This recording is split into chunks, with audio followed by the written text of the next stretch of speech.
coffee shop. It's gonna be long. We have a couple of builds that are going to be dropped off this week that I'm super excited about. 1953 Chevy ice cream truck. Definitely not much going on there for sure. 2012 CTS wagon. So you're saying take the whole front end off and put a new one on. Yeah. One on one. As a business owner, I know I got to keep them bays full. Tack this one real quick. Oh my God, man, what a combination, bro. I'm Bill Carlton.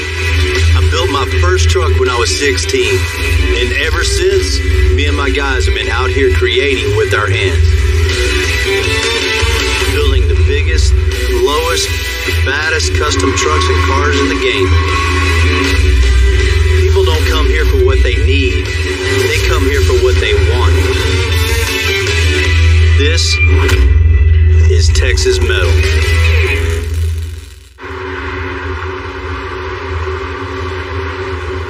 You said we were shopping for trailers. Yeah. In a trailer land. For sure. You know, after a whole lot of work, we got the Maxwell House truck looking really, really good. But the problem is they've sent us a huge grinder, huge roaster. I mean, there's not enough room in the truck to pack all this stuff. So to save a lot of time, I'm out here at Nationwide Trailers. Bill, how's it going? Hey, man, Carlos. Rudy. Nice to meet you. Hopefully they have something in their lot that we can use and to build off of. How can we help you? I see you looking around. Man, we got a custom build in the shop, a 1931 Ford. It's Ford Maxwell House. The coffee company? Yeah. Oh, sweet. We're building a real cool truck. We put a diesel engine in it. Of course, lowered it with new wheels and tires. It's a dually with the stake bed on it.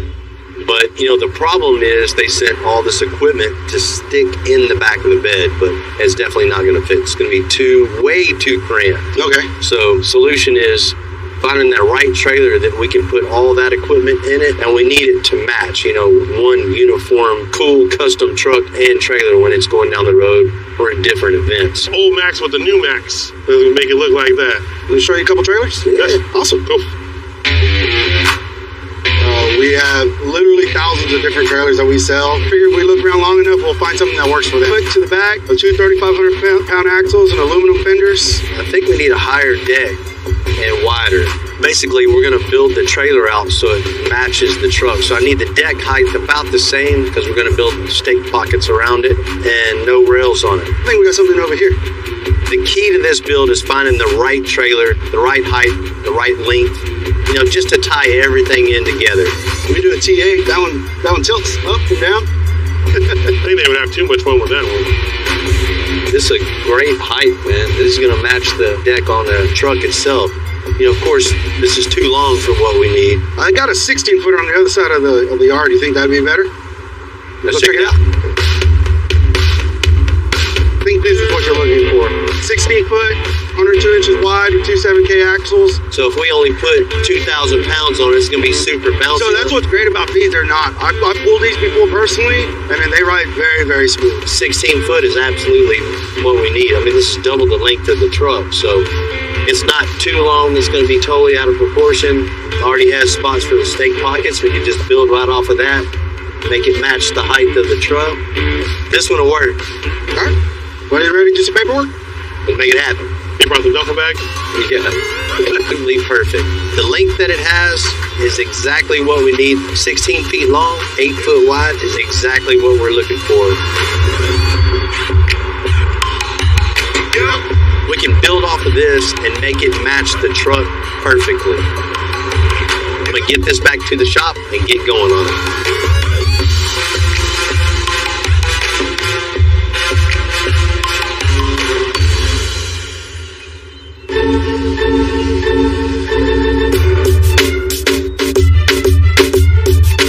Some projects are in and out. Some projects, you know, they take some figuring out. You know, old Max just turned out really, really cool. Now the challenge is making a trailer match the coolness of the truck. You know, making it one cohesive unit, you know, so it doesn't look mismatched. That's the whole challenge of this project. You know, it's going to take a lot of time, a lot of creativity, a lot of talent, but at the end, we can hook this up to old Max take it wherever. It's going to draw a crowd, and you know, it's not only going to look good, they're going to have a functioning coffee bar behind Old Max.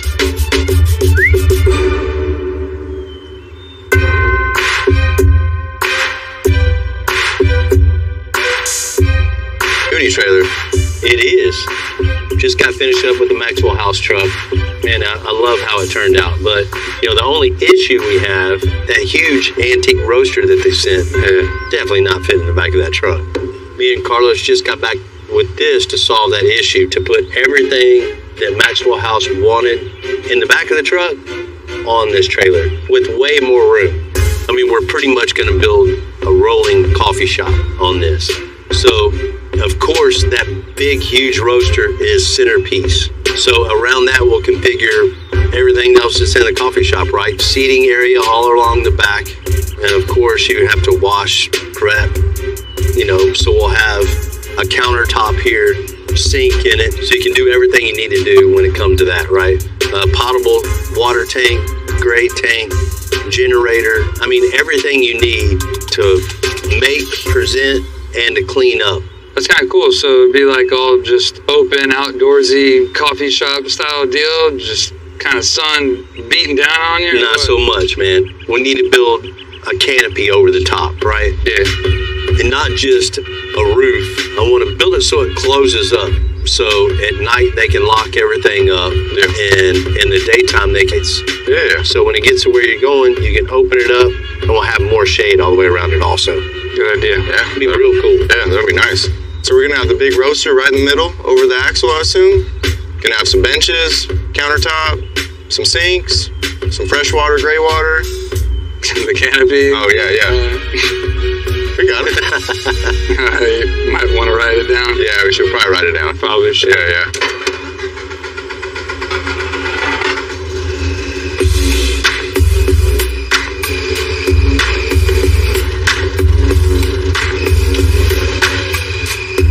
Of course, you know, the well-built trailer, it's definitely gonna do what we need to do, but first things first, we got to start chopping it up a little bit to whittle down to the part that we actually need. So we're going to get rid of a couple pieces off the back, took the wheels off just to get it lower, easier to work with, so you don't have to step up and down all day long, and then we're going to get going on it.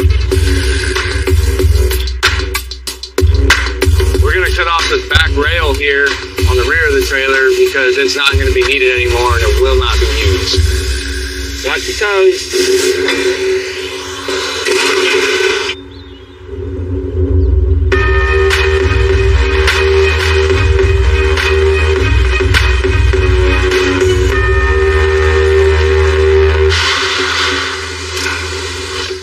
Yeah, I need to cut it right here.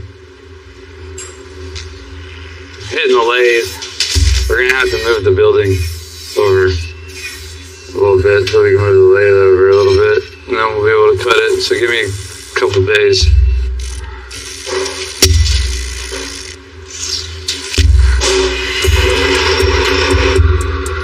So I'm cutting here some 1/8 inch 4x4 square tubing. These are gonna be our uprights for our trailer.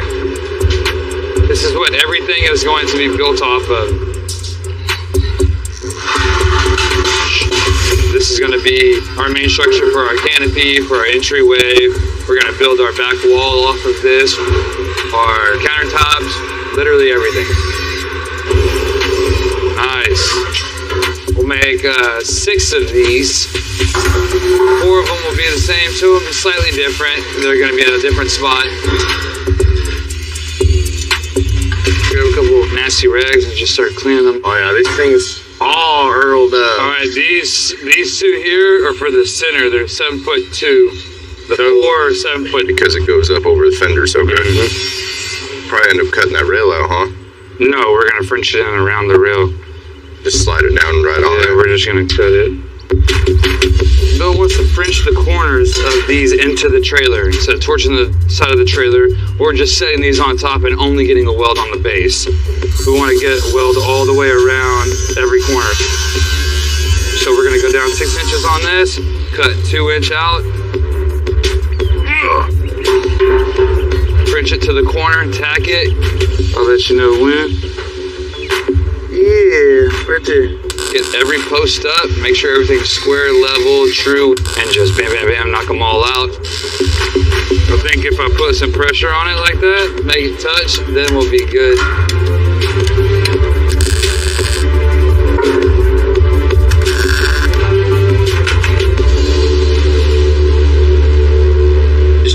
Just tack this one real quick. And we got a huge start. We got our 6 posts up. Now we're just going to start connecting all the posts together. So we'll have the perimeter right around the top so we can start building the roof right off of that. Jobs like this are a lot of fun. You gonna help me? Not, have that repetitious day, the day in and day out of the same old, same old. I love jobs like this where we can get in and start creating and have that instant gratification where you start putting the pieces together and shoot, a couple hours later you got something to look at, other than... Man, that's why I quit pipe welding over that repetitious, same exact thing every day. Just get yours kind of close and just hold it there and don't move. You can do electrical all day long and still not fix the problem and just make you go home angry. Yeah, this is way cooler. Yeah.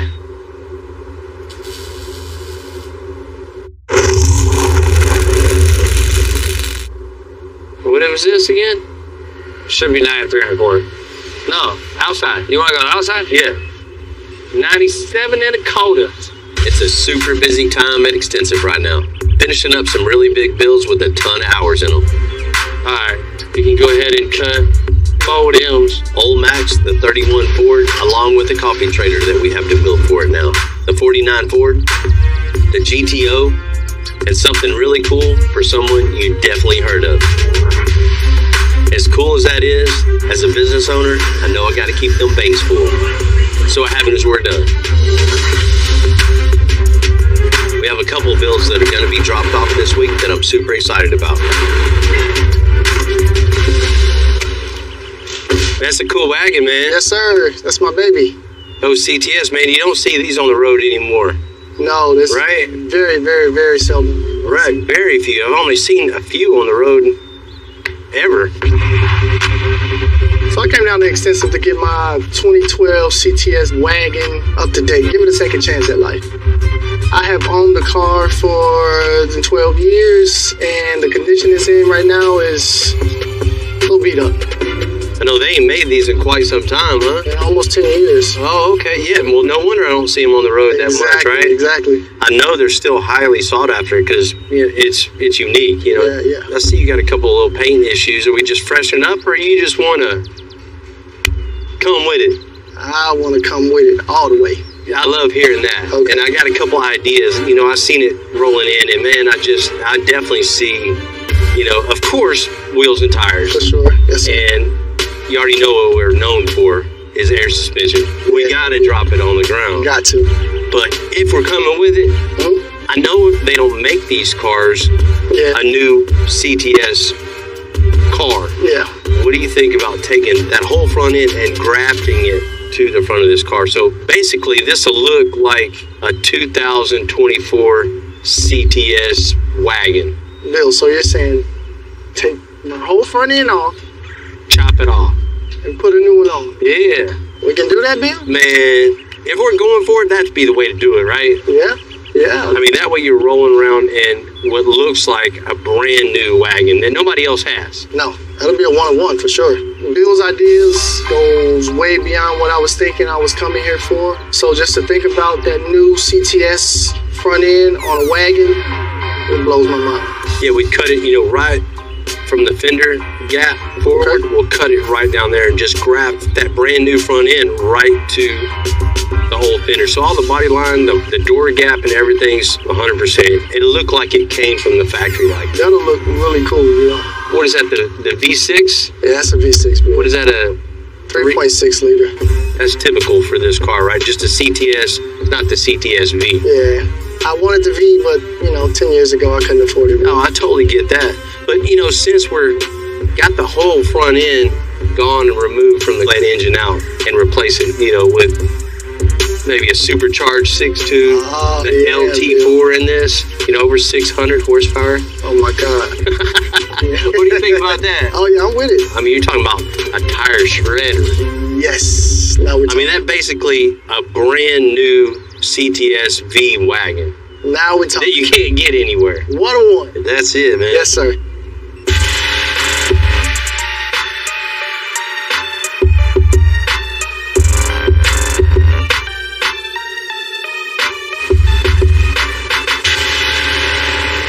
Yeah, it has to be right at the end of the tubing.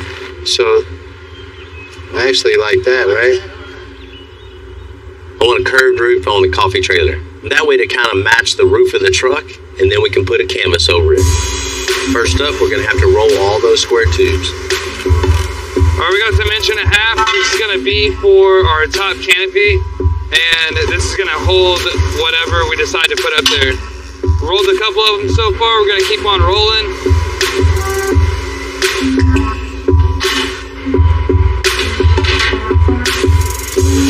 So we got our 1.5 inch square tubing rolled in a rolled bender, and it looks like we're wasting a lot of material, but it's about 8 inches on each end. So you have 8 inches that is just flat metal. We just transferred the measurements off the trailer onto the table, and we have our exact dimension of how to chop this out. Just clamp something here, so all you gotta do is butt to it.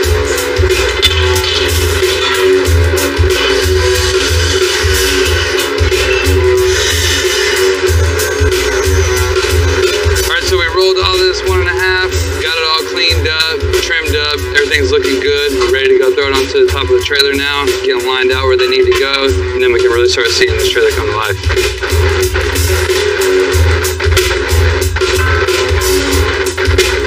See if I can step on it.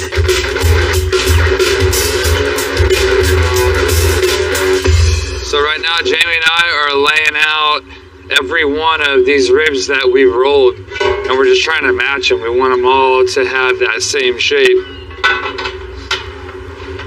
Yeah, no, that's good. At 16 feet, we can start laying out our marks. We're gonna go every 15 inches. We got 16 feet, we got 13 ribs. We're gonna lay them out on center. We'll get them all straight like that. It looks pretty good like that. We like the way these are, and then we'll have a roof.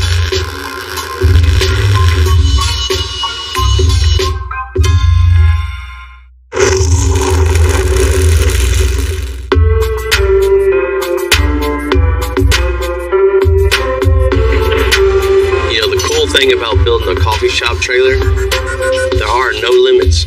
We can build pretty much anything. You know, I have it in my head what that's going to be. But as we go, we can make those little changes to make it cooler and cooler. Now that we have the frame up, we're going to make those windows that actuate up.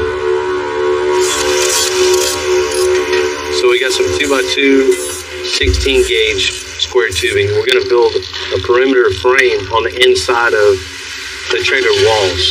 We're going to line these with canvas, so when you're going down the road, you can have the trailer all closed up. And then when you get to where you're going, we're going to actuate these so it comes up, so you have even more shade all the way around the trailer. So it's going to be pretty cool. Little C-clamp here, little C-clamp up there. We're going to make 6 of these total, so we're going to set up a quick little jig on the table so we can knock them out pretty quick. We'll get these all tacked up, welded up, and off to the trailer. Cool.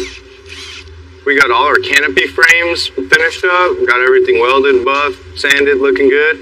So now I'm gonna go ahead and start putting our hinges on here. We got some really heavy duty hinges. We're gonna go ahead and put these on the top, allow it to open up and close. I'm gonna get these thrown on, get them welded on, and then we're gonna get them all put on the trailer. Mind giving us a hand real quick, just tacking this up on the very front. So let's go. I reach that corner over there, yeah? Yeah. All right. Need to spin it, yep. I'll set it down right there. All right. You got it? Yeah. Raise it. Knock you off. Cool, man.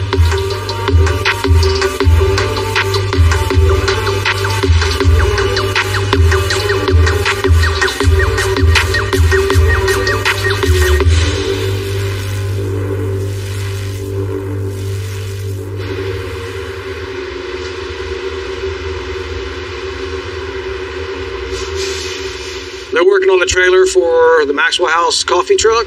They've got the top built, everything's 8 top for this thing. I mean, it's big. 101 inches in one direction and 192 in the other direction. It's gonna be long.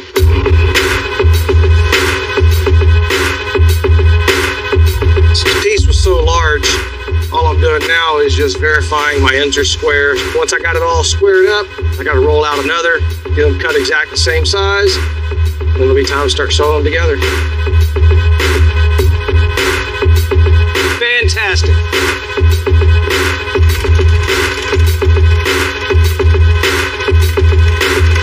Well, managed to drag out enough material, got it all cut up, got it squared up. Doesn't look like much, but it's ready to go. It's gonna be a lot of work, so get it over the trailer and we'll move on to the next step.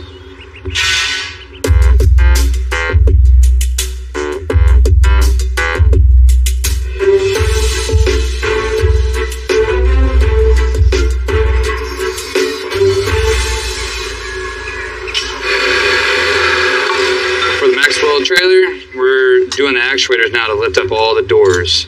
So we're going to take this DOM, we're going to turn down the end of it to miss the body of the actuator when it goes up and down. So I'm going to turn the end down back so. We'll try it out, make sure it clears. If it clears, we'll cut 6 more. So using a lathe is a little bit better in this because I want to turn down the whole end instead of using a grinder and cutting it. This makes for a nicer piece. It's a machine look. It looks like, you know, we put some effort into it. Like that, we got our piece. Let's go try it out, see if it works. We got our actuator here. This is how it's gonna pivot when it's going up and down. That's exactly what we're looking for there. This bottom bracket here is gonna hold the bottom of our actuator. Very important to get this, that one, that one, that one, that one, that one, that one, that one. Every single one of them has to be on the same plane because if they're not, the door will open in different ways. It's gonna get stressed out, it'll try to flex, nothing will work properly. I can put this guy here, and now we can build off of this top support that runs the whole back of the trailer. Now that we know our measurement from the bottom to the top of this here, we know exactly how long our piece needs to be. Dustin's cutting that over there, we'll get that tacked in. And now it's just a matter of just making it look cool, man. Giving it a little bit of strength, a little style, something like that. I think that looks pretty dang cool. If it was my trailer, I'd be happy. Like I want it, I can get it tacked in, and we can move on to the middle. It does look pretty cool, actually. Yeah. This back door is super simple because we made this extra little structure here to be able to bolt off of. You got Jesse to burn out 8 of these for us. All we gotta do is put this guy up here and tack it to the top right there. Once it's all bolted in, we'll test these actuators and make sure it works.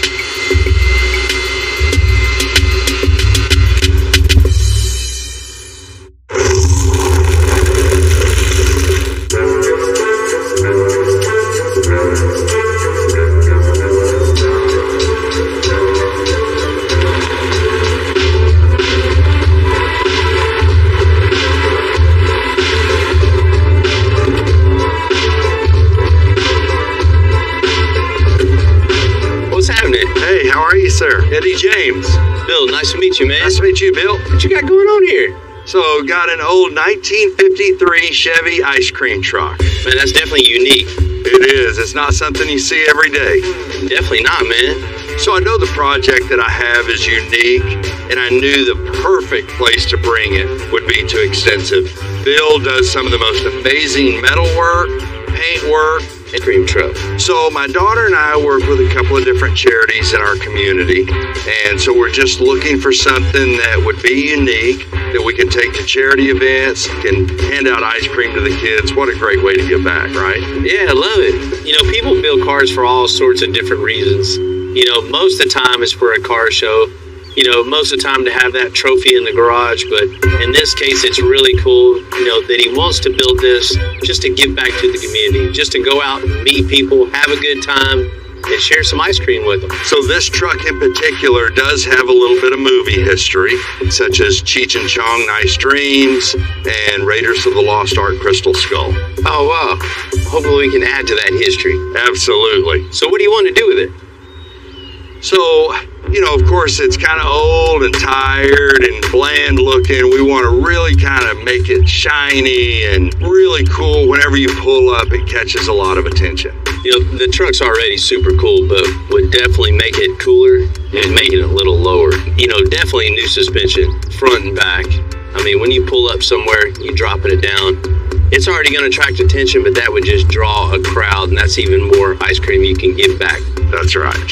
You know, new wheels, new tires, get that stain. And are you stuck on white? No, actually, I would love to put some color on it. Even a two-tone, but I'm leaving that totally up to you. So just come up with the color that fits it and just attracts attention. Absolutely. Whatever you think looks best. We definitely got you on that, man. As far as the interior, I mean, you pretty much only have seat covers, but, you know, come up with something fresh and clean. So not only it's what you sit on, it's what you see when you're walking up to the truck itself, right? We need to come up with something that just, you know, not only comfortable for you to ride in and, you know, looks good and fits with the rest of the truck also. Sure. And the seat's a little high, so the windshield hits me about here. So, you know, getting a cool seat would be really nice. Definitely. And definitely got to put some stereo in there. You know, that's part of the ice cream truck. You got to hear it before you see it, right? I agree. What you got going on under the hood? So it's got the original 6-cylinder, so not much going on there. Let's check it out. Okay.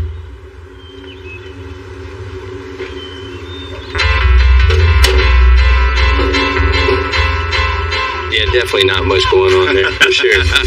You know, I think on something like this, just the best way to do this is to just rip all this out and then just start fresh. Put a, you know, later model LS engine in it. That way you got plenty of power. Cylinder didn't have a whole lot of power even when it was new, and it's definitely tired. So some horsepower and reliability, definitely what I'm looking for. Man, that's just all wood in there, huh? Yeah, I believe that may actually be the original stuff from 1953. That's crazy. I figured it'd be stainless all in there, right? Right. Does it work now? As far as I know, none of it works. You know, I'm no refrigerator guy, but we're going to figure out a way to make this happen, make it work for you. I knew we came to the right place. Yeah. Builds like this ice cream truck, they just pushes us fabricators. And getting them in now, it just gives us more time to figure out that right approach to take them completely over the top. Me and Bill are going to have a pull-up competition. But we can't get too distracted. We still have a lot left to do on that coffee trailer for the 31 Ford. Come on, dude. We're basically building a rolling coffee shop, so you gotta have a place to sit. So what we're gonna do is build a seating area back here with some storage underneath it. So right now we're gonna lay out how it's gonna look, frame it all out. We'll have some butcher block on top. We're making our framework all out of 1x1 square tubing, so it'd be plenty of support. It's 73 divided by 3. We're in 1/2. Yes, sir. We got our counter space. What we're gonna have is a little L shape here. Have a little bit more prep room. Got some butcher block top. I think it'll all look really, really good with the same stain all throughout. Where I have our cabinets underneath there, so to hide all our water tanks and plumbing, you know, they'll have some storage under here too.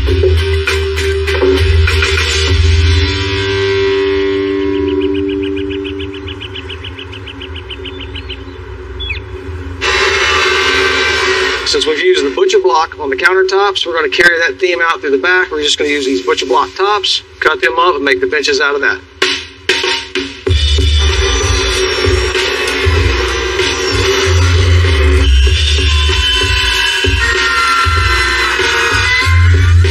What are you doing on the board? That's going to be the guide for the router bit. We're going to put that right on the line and then flush trim to it. Okay. That's what this is for. Double-sided stick tape. That'll guarantee that we have a perfect 45-degree miter in the corner. These blocks are so thick, it's hard to get a saw to run through. You try to go through with a jigsaw or something, it'll walk. So we're just going to give it a good clean cut with a router. Perfect.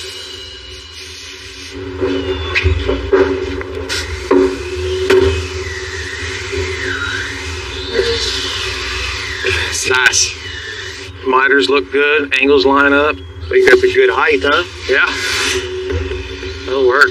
So what's the size of the table? 32 by 24. Okay, that'll fit. What if I take the tabletop, I can fit it in my laser, and I can laser the logo their new logo into the top of the table. That way, kind of personalize it for the trailer. That look good. Cool. You know, I just can't wait to get done with all this so I can enjoy a cup of coffee right here. Well, I'm gonna enjoy one with you, so Right? let's get it done. Let's do it, man.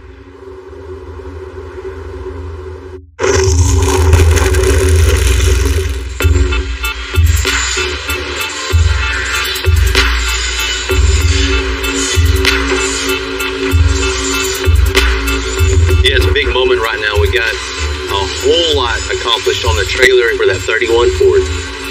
But what it's all about is making coffee. So we have this antique roaster to get in place. This old roaster is about 2,000 pounds. Please keep a hand on it. So we're gonna have to wrestle it up in the right spot, And we're good! preferably right over the tires. So the wait to see where we go from there. That pipe! Okay, it's on them. What we want is the pipes all the same spot. You know what I mean? You know how you get a big ass heavy safe in your house? Yeah, no. Golf balls. Golf balls. Put them wherever you want. All right, you ready? Just easy. Just go slow. You want to steal a little technique from the Egyptians. You know, they roll those big old blocks on timbers. We're going to use pipe here. Is it gonna miss the wood in the corner over there? We should. Roll it right into place. That's going to be home. 2, 3. Ish. There you go. Cool.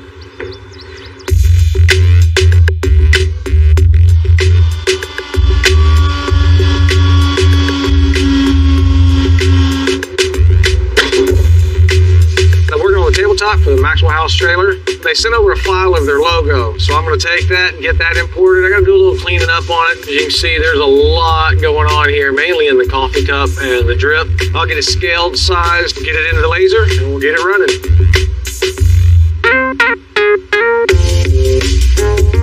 This will probably run for about an hour and a half, 2 hours.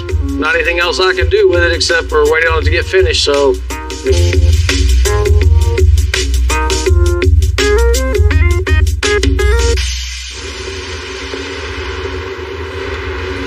All right, so everything worked out good. Got it centered up, placed perfect. So next step, round over the corners and it's off the stain and this thing's done. It's heavy.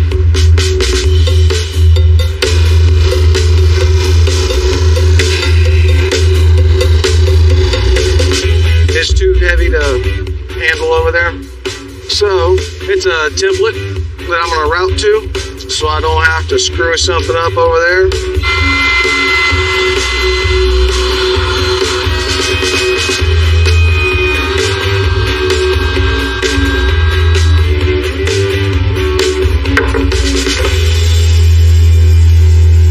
That is that. My job's done. This thing worked out perfect, so we'll send this off, let it get finished, and I'm gonna go find another fire to put out.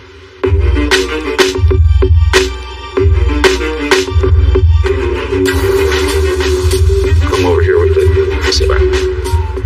Bill dropped off the countertops. Everything looks really good. John did a really good job lasering the logo. So we're gonna get them prepped out. We're gonna get them finished sanded. Nice on the trailer.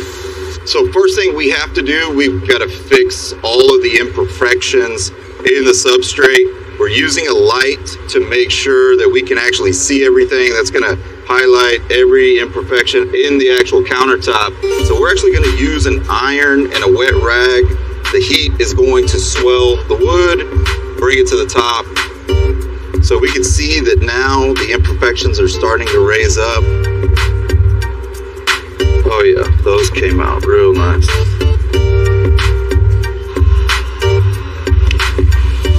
All right, cool. So now that we've got everything dry, this is ready to sand, and that'll be the final step before we go ahead and stain.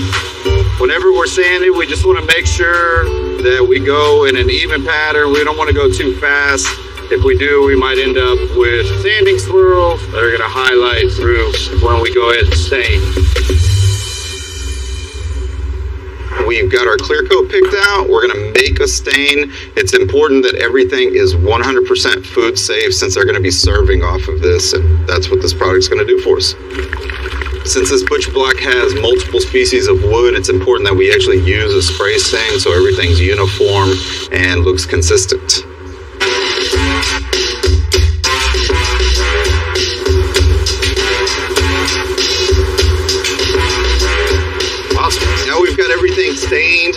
ready to put the food safe clear coat on top. These countertops are going to be well protected for years to come. We've had some great builds together. We've had some fun ones. We had some really challenging, and we've had a lot of Overnight teams. in the butt ones too. And that's what's cool about what we do around here. It's a wide range of everything. We build a car for Earl Campbell, and then we'll build a motorcycle trailer. Something totally out of character. You know, it's not really a vehicle. Doesn't have a motor, but come to the guy, we're gonna build it. The barbecue truck, Yeah. the tanker truck, we turn it I'll strap me inside that thing and then pop the hill. Yeah. Definitely one of the favorites was the buggy. You had this idea. We had stuff mocked up with flat bar and chipboard. Yeah, just building it completely from absolutely nothing. That's there. right. Boom, before you knew it, we had a cage on the table and it just started coming together so fast. One of the great things about working here is seeing what he imagines just start coming to life, and all the hard work, the late nights, all that stuff goes right away when it's...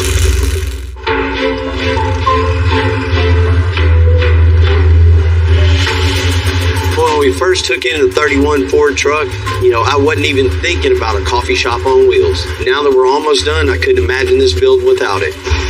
You know, I'm really excited how this trailer's coming out right here at the end. We're painting the frame, and we're gonna add coffee stained floor to match. We're at that point where we need to put that exterior wood right on this trailer. It's gonna kind of simulate what the bed of the truck looks like. Once we get this canvas on it, it's gonna tie everything together. We're gonna have our roaster in here soon. We're gonna have our grinder, countertops on it, sink, coffee table. This thing's gonna be something.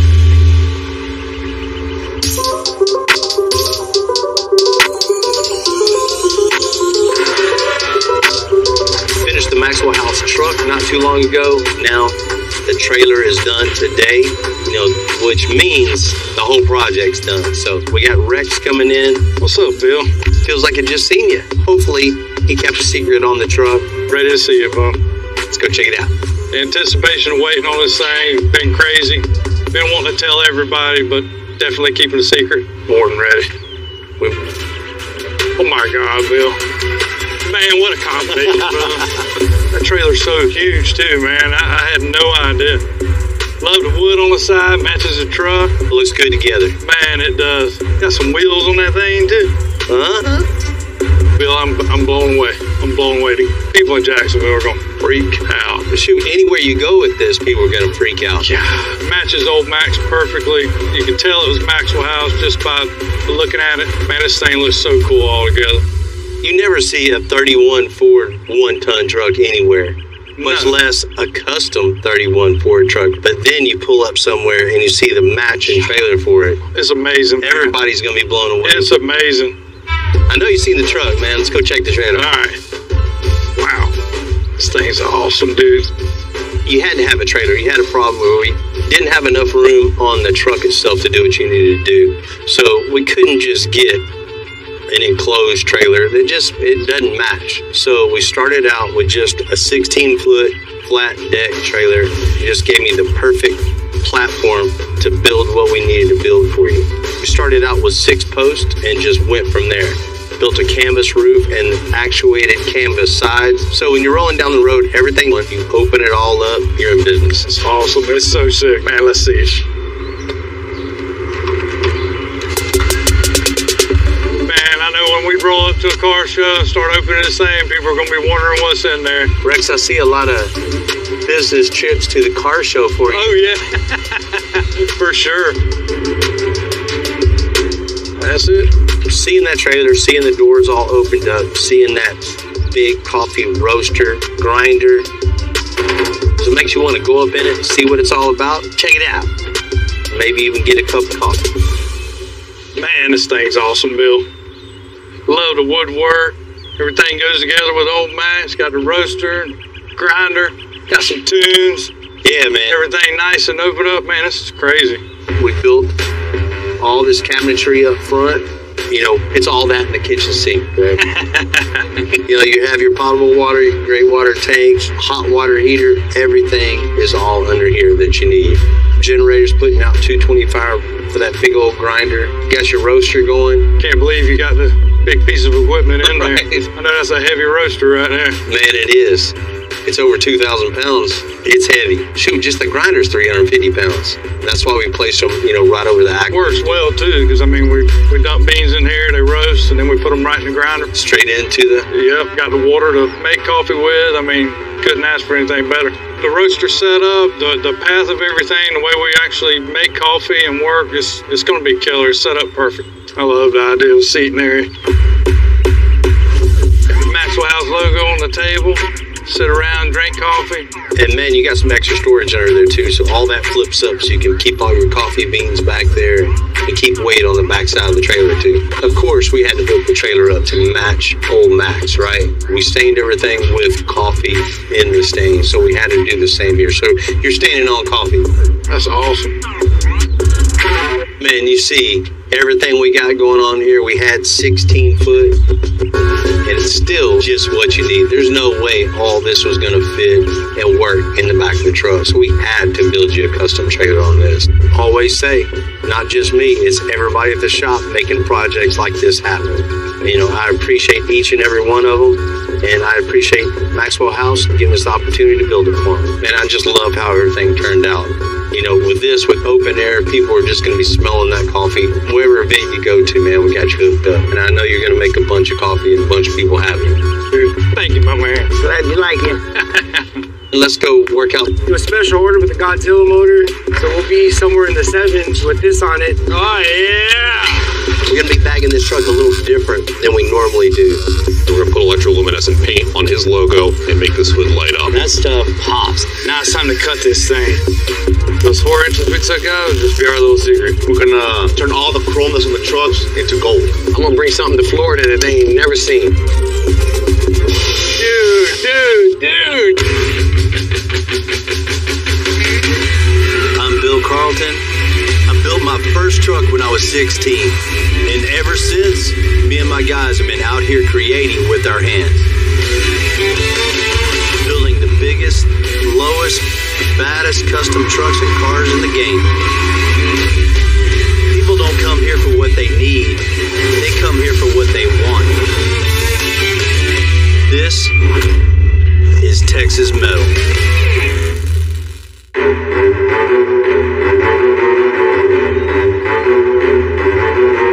We got shirts coming in. We got a new design coming in also. So, Hey, what's happening, guys? You must be Bill. Man, I am, man. How you doing, brother? Man, I'm doing good. Good to meet you. Oh, What's up? Vanilla Ice. Oh, my cousin. What's up, bro? Good to see you, Bill. how you doing, man? Man, I'm great. Hey, man, I'm a big fan. Yeah, appreciate it. Same to you, man. That's why I came to see you. We've had a long list of people coming in and out the door, the average Joe to huge celebrities. But today, Vanilla Ice coming to the door is really something special to me. I grew up on this property listening to his music, so it's pretty cool to have him come through the front door today. Listen, man, I got a problem. Yo, you'll solve it. I know that's right. I got a stock, brand new Ford Dually Platinum, and I need it to go fast. I need it to look badass. I need your touch, man. Your passion. I need this thing to be the street sweeper. Man, let's see what you got. All right, let's go. Bill is a freestyler, and I like that about him, because I collect cars. So for me, it's a big thing, to come out here and have my truck custom done. I think I'm in the right place here, Texas Metal, I'm going to bring something to Florida that they ain't never seen. All right, well, there she sits. Not much. I mean, it's a nice truck, for a stock truck, but she needs some work. What about that? Oh, yeah? Yeah. So what's drawing you to this dually? I do construction, so I pull excavators and all kinds of equipment, and I might load this up with some drywall, but I want it to be a show truck, nice truck, but something I can also go get, construction. Still use it for work. Still use it for work, yep. I love that idea. I mean, you just don't want something sitting in your driveway just looking good. You still want to be able to use it, and that's it. I love that aspect for sure. I mean, what do you think about seeing it down a little bit?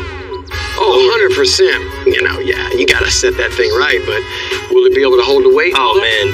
We'll get rid of all the leaf springs in the back and build a big, heavy 4-link so you can put all that power to the ground. Man, Rob, on this, we got to do air suspension. You got to have that adjustability. You got to have that ride quality. Yep. And you got to have that ability to pull an excavator or cinder blocks, whatever it is. I do. Yep. Having that adjustability of that air in the back to control where your ride height's going to be is most definitely a must on this. That's what we need to do, man. Wheels and tires is most definitely a must. Oh, yeah. Some 26s on it. Yeah, you know, I know you know the wheel setup. That's important because, you know, you can make it or break it with the wheels and all that. So that's it. Got to put some showcase wheels and tires on this thing. Any accent colors you're thinking? Gold. Black guy. You like that? Oh, yeah, for sure, man. I just want to turn it into some butter, man. You know, make this thing be where, you know, you turn the corner and people are like, whoa, whoa, whoa, whoa. Okay. I mean, there's 100 trucks sitting there, and then this one comes walking in, you know? That's the one. The one thing I really want to see is what's underneath the hood of that thing. Let's see what we're working with. Let's have a look. They came out with this new motor, the Godzilla, and I know you can put some horsepower on this thing. So this might be a surprise to you. This dually is not a diesel. This gas, a Godzilla motor. So we got to take this new Godzilla gas motor, and you're wanting to outrun the tuned diesels. Yeah, it's a challenge. Them diesels go fast. Yeah, man. Challenge accepted. Man, I love it. You know, Bill puts his time, his effort into everything. He's letting his passion run loose, and I just love it. I became a fan of his, and can't wait to see this truck, man, when it's finished, and let him do his magic. Get you hooked up, man. I appreciate you, Bill. Yeah. Let's go make it official. Look out, world. Not all about diesel.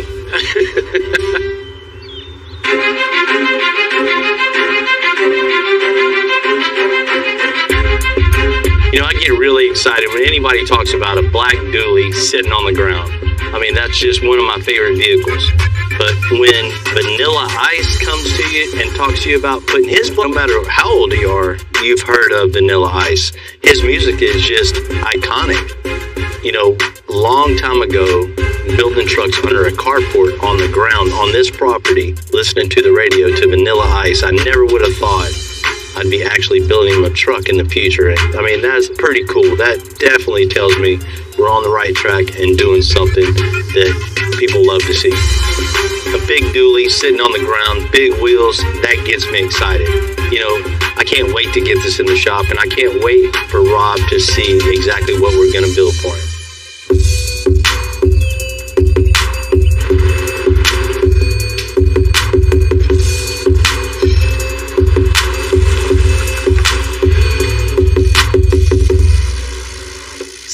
Collaborate and listen. Yeah. So you obviously know whose truck it is. Oh, yeah. Right?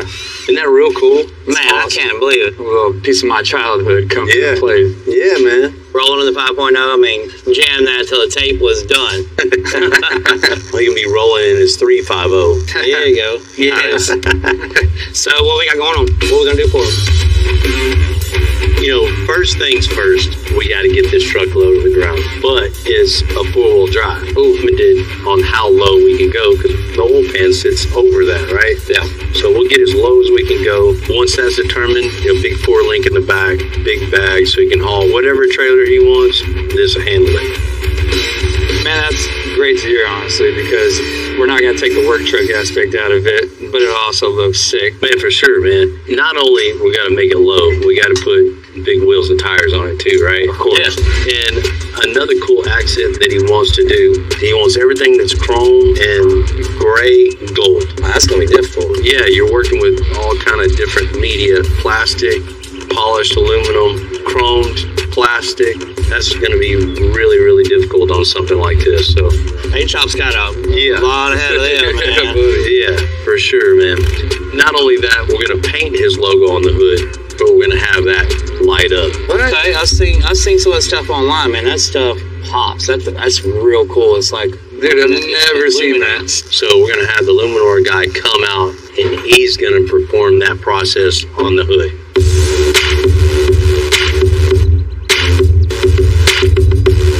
Once all the color's done on it, he wants some more power too.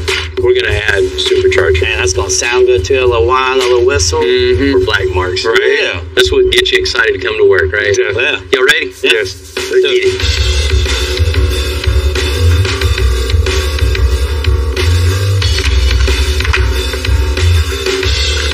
So we have this F-350 here. What we're gonna do now pretty much we're gonna tear down the whole grill, bumpers, everything, because we're changing the color. All this that you see that's chrome, the hitch, pretty much everything is going to be taken apart. Grilling and chilling. Because we're color matching it, black and gold.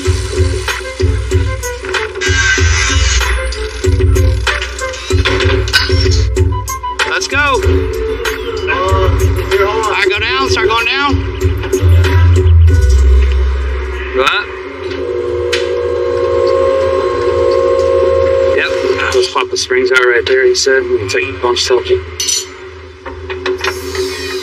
We're going to be bagging this truck a little different than we normally do. You know, most of the time we're bagging a car with independent front suspension, or we're building an independent front suspension. This has a straight axle. It's a 4x4 truck. So here we can only go so low, and then it touches the oil pan of the engine. Hey, go down with it real quick. Go slow. So we're going to get low as we can go with the airbags. That's it. That's it. Yeah. It's sitting on the cross member now, Bill. Let's go up with this, pull the front wheels off, and just put some stands under it. And then we'll just let it down and make it easier to eyeball. So basically all we gotta do here is make upper and lower bag brackets. We'll replace the spring with the bag, and then we'll use this top, put our bag in there. Build the bag, just the base up 3 inches so it goes over this. That length ought to be good too. Let's make some flat bar. All right, so Bill and I got some measurements, a little quick sketch. I got my angle that I need, really good stuff. So I'm gonna use this 1/4 inch flat bar, and then I got my angle already on this chipboard where I can bend it right here at this point, pop a hole.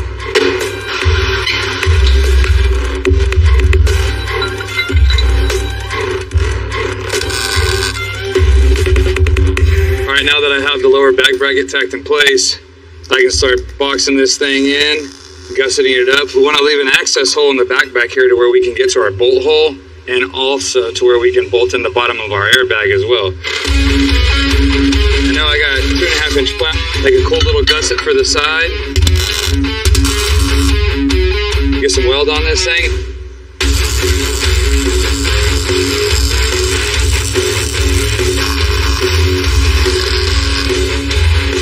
And that will be our bottom bag. I got 1 of 2 done, and then I can start building my upper bag bracket now.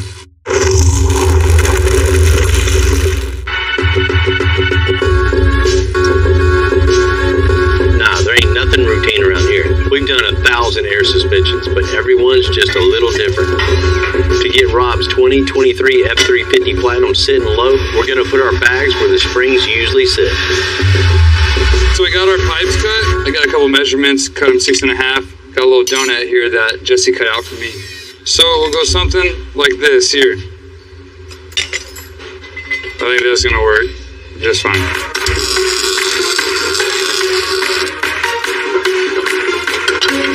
So we got our upper bag bracket, our pipe, and our little donut that you seen earlier, right? And now I can build off of this. Oh wait, nothing's welded to the truck.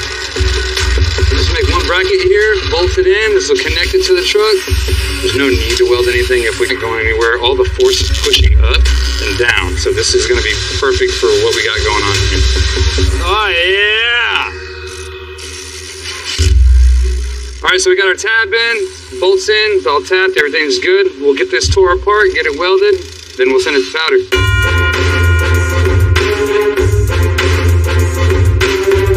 This curve isn't bad.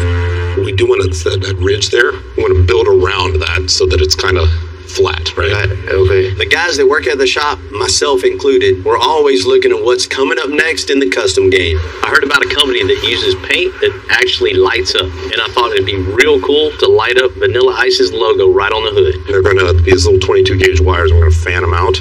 So we're going to put a contact point. We want to build around that so that it's kind of flat. Put some body filler, make it flat. Yeah, body filler, make it flat, yep. Yeah, okay, that would Cool. Get some tape or something. Yeah, and I can help as you need. Bill gave me a call the other day. He wanted to do something really cool for Ice's 350. Basically, Ice wants his logo on the hood. So what we're going to do is we're going to put electroluminescent paint on his logo and make this hood light up. It's a 4-layer paint system that is electrified. That when you put electricity to the top and the bottom layers, it energizes beneath the hood here. And then once we put the wires there and connect it to the battery, it's going to be charged. So it's going to be a really cool effect, and we're pretty excited to deliver this for ICE. So Juan got the top side of this scuffed up real nice, so it's going to be able to accept the paint now. Now we got to get this thing in the booth, put that conductive paint on, and we'll be ready to go. We're going to need the logos now, the masks, yeah. So the first thing we're going to do is lay down the negative mask. So that has the logo in there, and we're going to spray it so that the logo itself gets the back plane.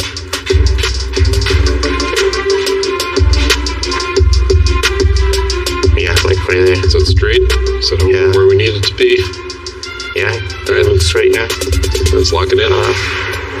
So basically, when we put conductive paint in this area, that's the area that's going to light up.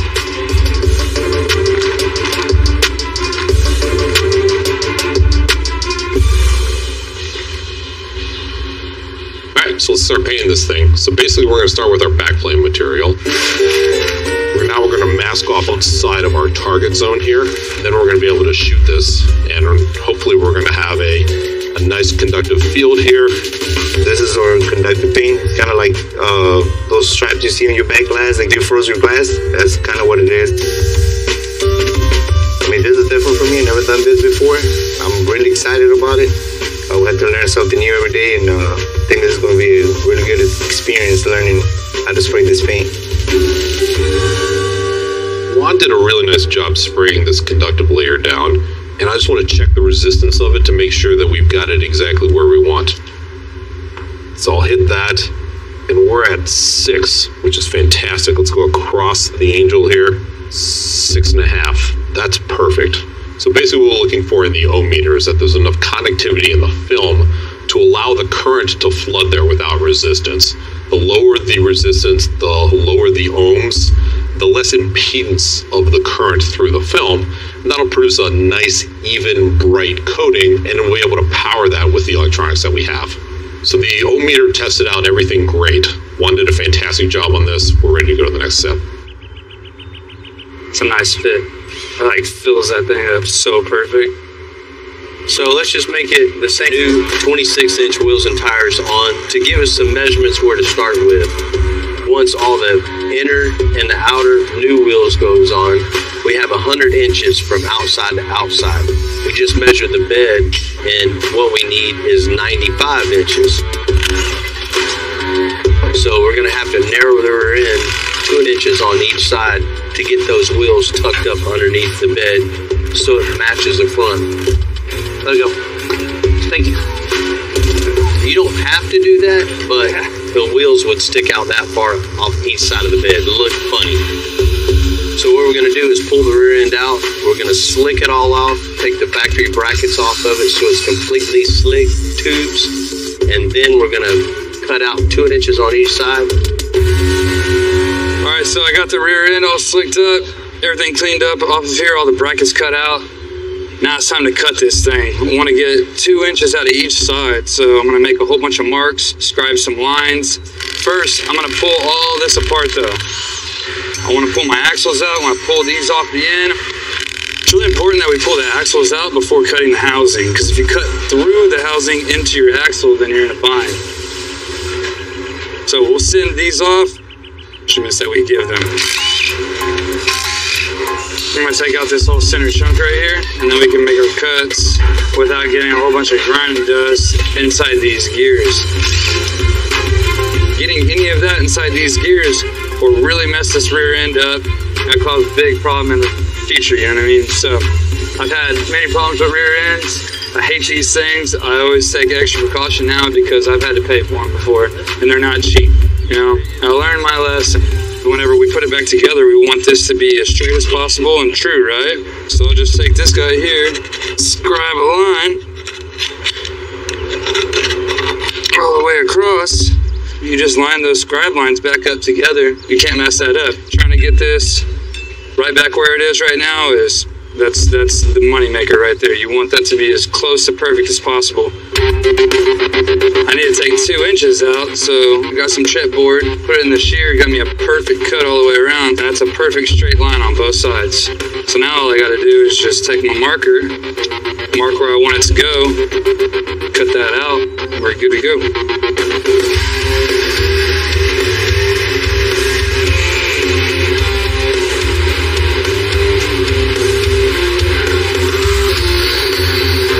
So we got our 2 inches cut out, both sides. So we're gonna go ahead and bevel this edge now. We'll bevel that edge. It's usually about 30 degrees or so. You know, you want half the thickness of your metal is perfect. You know, getting that root in there and getting all that weld in there and then grinding the top, you have all that weld in there, you have all that integrity. You don't ever wanna just butt that up like that because that's not gonna do anything for you. In a matter of hours, this thing will snap off and you're in a world of trouble. So cool, we got our 2 inches out, everything's beveled. All we gotta do is just get this thing mated and we're good to go.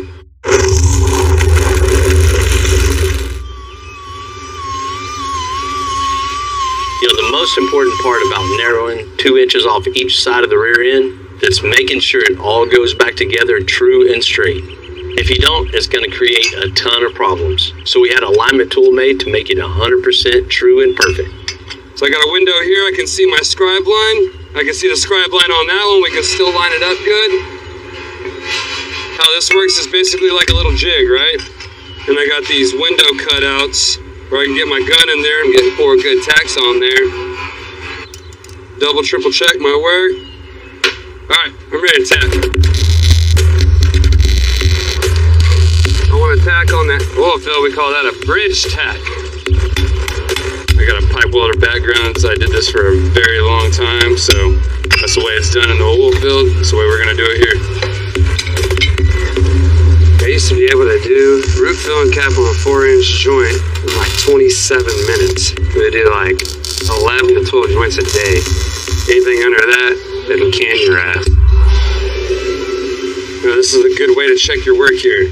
You put this guy here, we know that this is straight, right? It's a ruler. You draw all your straight lines off of this. So put here, if you see no gaps and no inconsistencies, then you know it's true all the way through, right? We're ready to throw a MIG root in there. So the root is your first initial weld, right? That's going to mate the two together. Once you stop, you grind the end of the root. See that in there? You see how it's blue? It's paper thin, and you want to tie into that root. You overlap it, and you keep it going. You're gonna start up, that heat is established, and then once you get through, it's just gonna fuse through, burn through. You go about a 1/4 inch past that. That's how you do a tie-in. And now, we crank our machine up, a little bit more wire. Amy, need your assistance. I can that way, and then once I hand it off to you, just keep on rolling. I'm not gonna stop.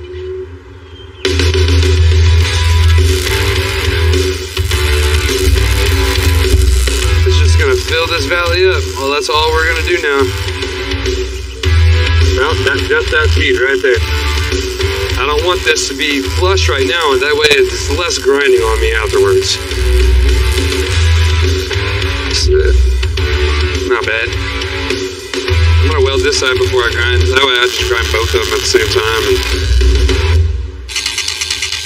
So you have to grind that start and stop there, and then we'll come back, we'll start here, and then we'll go over, and then we can stop here, grind our start and stop, and then we'll be ready to do our cap. Alright, you ready?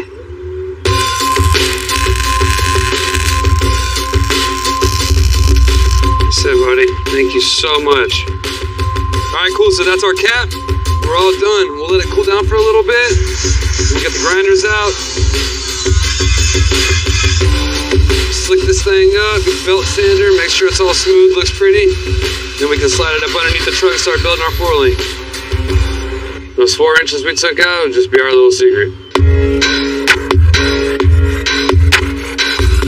Let's take the masking off, and then we'll get to the next step. There's nothing typical about electroluminescent paint. It's a multi-step process, about as close to a science experiment as you can get. I'm really happy with the way this this came out. So we're going to now put the insulated layer on top of it, this dielectric. And what this is going to do is hold the charge that we now have that's going to flood into this angel area.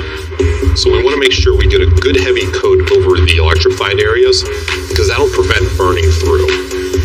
We're creating up a capacitor there with the two plates. We want to make sure that they don't touch each other. So this is the thing that protects the paint job. So that will be a nice base for our color layer, which we're putting down right now. So we're going to do this under the black light. And the black light will tell us that we have just enough material down so that we get a smooth and even color. You don't want to be too heavy with this layer, or else it'll block light. We want to make sure we get it down even and consistent, good coverage all throughout, but as thin as possible. So we're going to be able to know that we get a good consistent coverage, a good even cover when it lights up. That looks fantastic. Good job.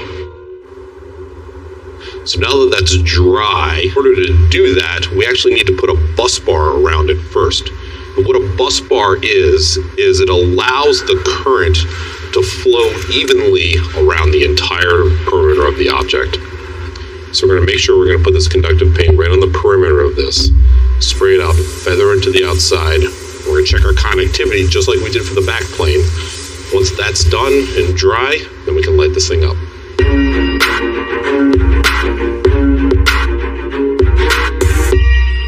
I think this looks good. Cool. It's dried for about 3 or 4 hours. Let's take it off, take the masking off, and light this baby up. All right, let's see what we got. Contact points look real nice. So we're going to spray this with our conductive top coat, with our transparent conductor. Nice thin film on it. But before we do that, we have to check continuity. Make sure that there's no continuity between the back plane and the bus bar. If we do, that means we have a short circuit and there's a problem, and we have to fix that. 0. We're good. We're good. Second thing we have to do is we have to wire up these connection points, and then we'll be able to then wire this thing under power, spray it. When we hit it with the heat lamp, then it's going to light up. It's going to be spectacular. All right, you want to do edges first, okay? So go center. Okay. Go. I'll go cure it right now. There we go. Now we'll let this sit overnight, and then tomorrow morning we'll clear over it, protect it, and it'll be bulletproof from that point forward. All right, cool deal. All right. All right. Good deal. All right, man. Thanks.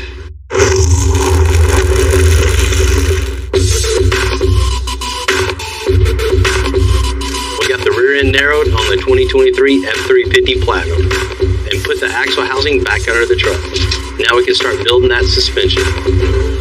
Usually what we'll do is we'll make our hangers and then it'll run to the rear end, right? But since we have all this extra going on and we can utilize this, we're going to use this for our upper and that hanger for our lower. It'll be a little bit different than most cases. It won't be parallel. There will be one in the front and then one in the rear. And then we'll have our airbag in here somewhere. So with that being said, these holes are all metric and it's all oversized. It doesn't fit what we usually use. Our bungs are for 5/8. This is just a hair over 5/8. So what we're gonna do is we're gonna drill this out big enough to put our DOM in here. The cool thing about DOM is it's super, super strong, right? It starts off as a solid chunk and then it'll send something through it and then it pokes that hole and it pushes it out. There's a heavy wall 5/8 DOM piece right here. Doing this is ideal for everything else that's yet to come. We'll cut this whole bottom side of the pocket out. That way, whenever it articulates and we get that travel down, it's not binding up on this hump right here. This is exactly where it's going to be. This is where we want it to be right in line with the rear end right here. So I get my welder, put a couple tacks on here. I'm going to do the exact same thing to the front. In order to get it perfectly centered up, I'm going to take my washer, put it on the back side here, put my misalignment and Heims. Now that it's tight, that bolts all the way straight through. There's no way for this to be out of line.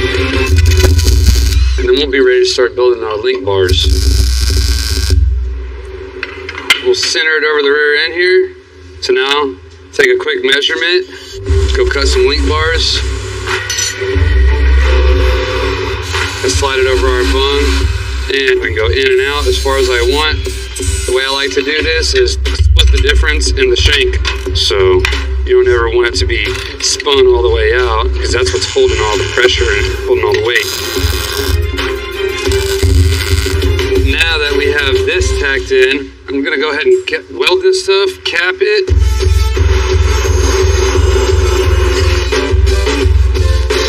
Alright, so I got my fillers for my axle brackets. These are gonna go on the outside, box them all in, and then we can also build our back brackets off of this. Alright, so we got everything installed. Our 4-link is good. We're gonna cycle the suspension, make sure our pinion doesn't drop or rise too much. Make sure everything's good. If we need to make any adjustments, we can now with everything just tacked into place. But, I mean, we've done this a couple of times, so pretty sure it'll be all right. We're gonna wake up this truck by de-chroming it. We're going with a black and gold candy paint. Right now we're gonna start mixing up our gold paint for a vanilla ice truck. Most of the time people want to color match their trim to match the truck with the color of the truck. In this instant, we're gonna turn all the chrome that's on the trucks into gold. So the first thing we're gonna do, we're gonna start mixing up our lemonade candy. We're gonna drop in another 8 ounces, which will make 16. And in this case, we're gonna use a 2-hour direct to metal clear, which is gonna be a very important key to this project to make the candy stick to this chrome and aluminum wheels. So Rob wants a twist on this gold. He doesn't actually want a shiny gold. He wants a satin look to it. The satin look is not a real common request for a gold-plated effect, but that's what's gonna make this truck look different from any other truck out there. So we got all of this mixed up. We're gonna start loading it up on the gun and start shooting all these chrome and all the wheels and get it done.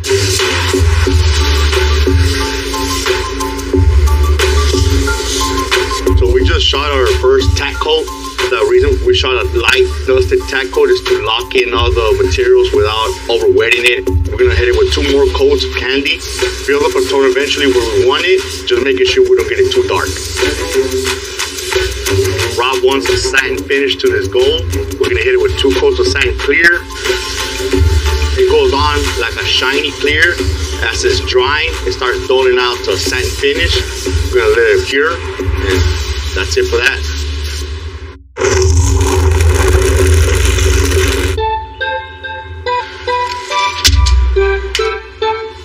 It's 12.5.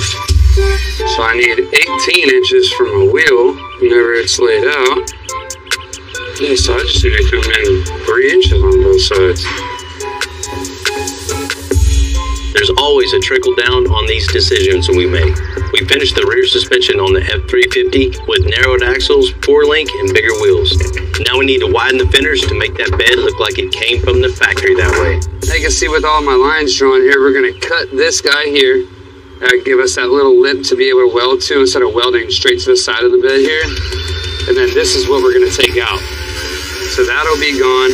This will move over. This line will meet this line here. We can weld that seam, and then we can add our 3-inch strip of aluminum and fill that void. I'm ready to start fitting my inner fender wells back onto the bed. So, put this guy here. You can grab both pieces of the sheet metal, and then you just use this little wing nut to tighten it up. I can throw a tack on there. Do the same to the passenger side over here. And once I get everything tacked and looking good, then I can start making my filler. Wow. Those are like within a 30-second, which is unbelievable. Now I'm ready to go get a piece of aluminum. I'm gonna make it a little big. We'll get that situated each side, and then I can come in and I can tack it. I'll get all that tacked, weld everything out, grind it all, clean it all up, reshoot some bed liner on this thing. It'll look like we've never messed with it.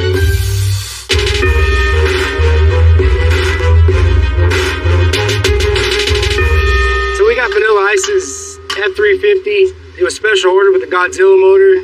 So the engine that's in it now puts down somewhere mid 400 horsepower. We're gonna go ahead and add a supercharger on it, which we're expecting to get 350 horsepower gain. So we'll be somewhere in the 7s with this on it. Definitely going to be a huge, noticeable upgrade for this Godzilla. We're going to go ahead and start disassembling everything that's in the way, all the slow parts, so we can make room for all the go-fast stuff. So once we get this installed and tuned, this thing will definitely compete with the diesel engine. We'll go ahead and manhandle this thing up to the truck. We're going to go ahead and get our throttle body. Just holding it up here, I can already see we have no room to run our charge pipe to our air filter because we got the fan shroud and the radiator in the way. And we're going to have to find a different route to take to get all this to fit in here. Like I said, we can chop fan blade. It'll work once.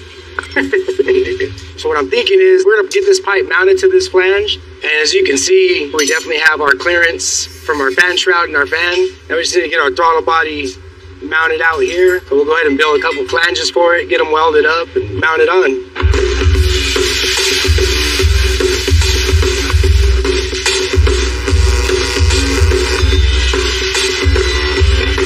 So as you can see, it's all done, welded out. Now walk over to Matt. Look at that, fits like it was made to. What looks good, wasn't the original plan, but we got it to work. Our clearance issues are taken care of. Now we're gonna go ahead and get the rest of our inlet pipe with our filter on it. We just got our air cleaner done. So now we're gonna move on to the next step, which will be our heat exchanger. No mounting spots near it, so I'm gonna have to figure out something to get this thing mounted.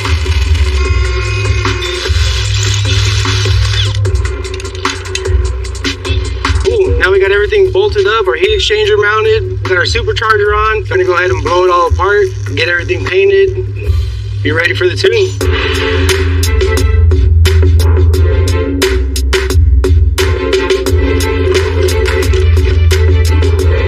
One of the things Rob wanted to do is he wanted to incorporate his logo into the inside of the truck. He wanted it embroidered on the back seat, on the armrest. Got it all worked out, everything looks good. So get it on the truck and get it out of here.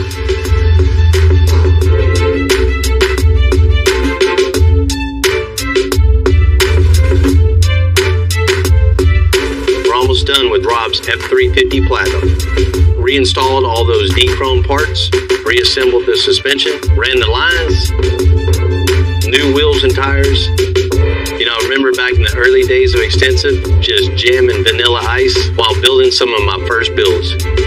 It's been really cool to build this truck for him. I've always been a car guy. I've always been attracted to what people do to cars, especially paint jobs. I love a good paint job. The cool thing about what we have is anything that you can do with paint, you can do with light now. So we can take all that great style that has been developed over the centuries and make it light up. We want light for the sake of art. That pays homage to all of the predecessors of the automotive customization industry that have done so much work in creating the styles that we're all familiar with in classic vehicle customization. So I have a chemical engineering degree from MIT, and my friend Andy, when he invented this, he called me up and said, "Hey Sean, I got an idea that I can make paint light up." The minute I saw it, the first prototype was the Prism from the Dark Side of the Moon Pink Floyd album. And it was rough, and just a little bit of light came out of it because we still had a long way to go with the technology. But I knew at that moment that we had something special.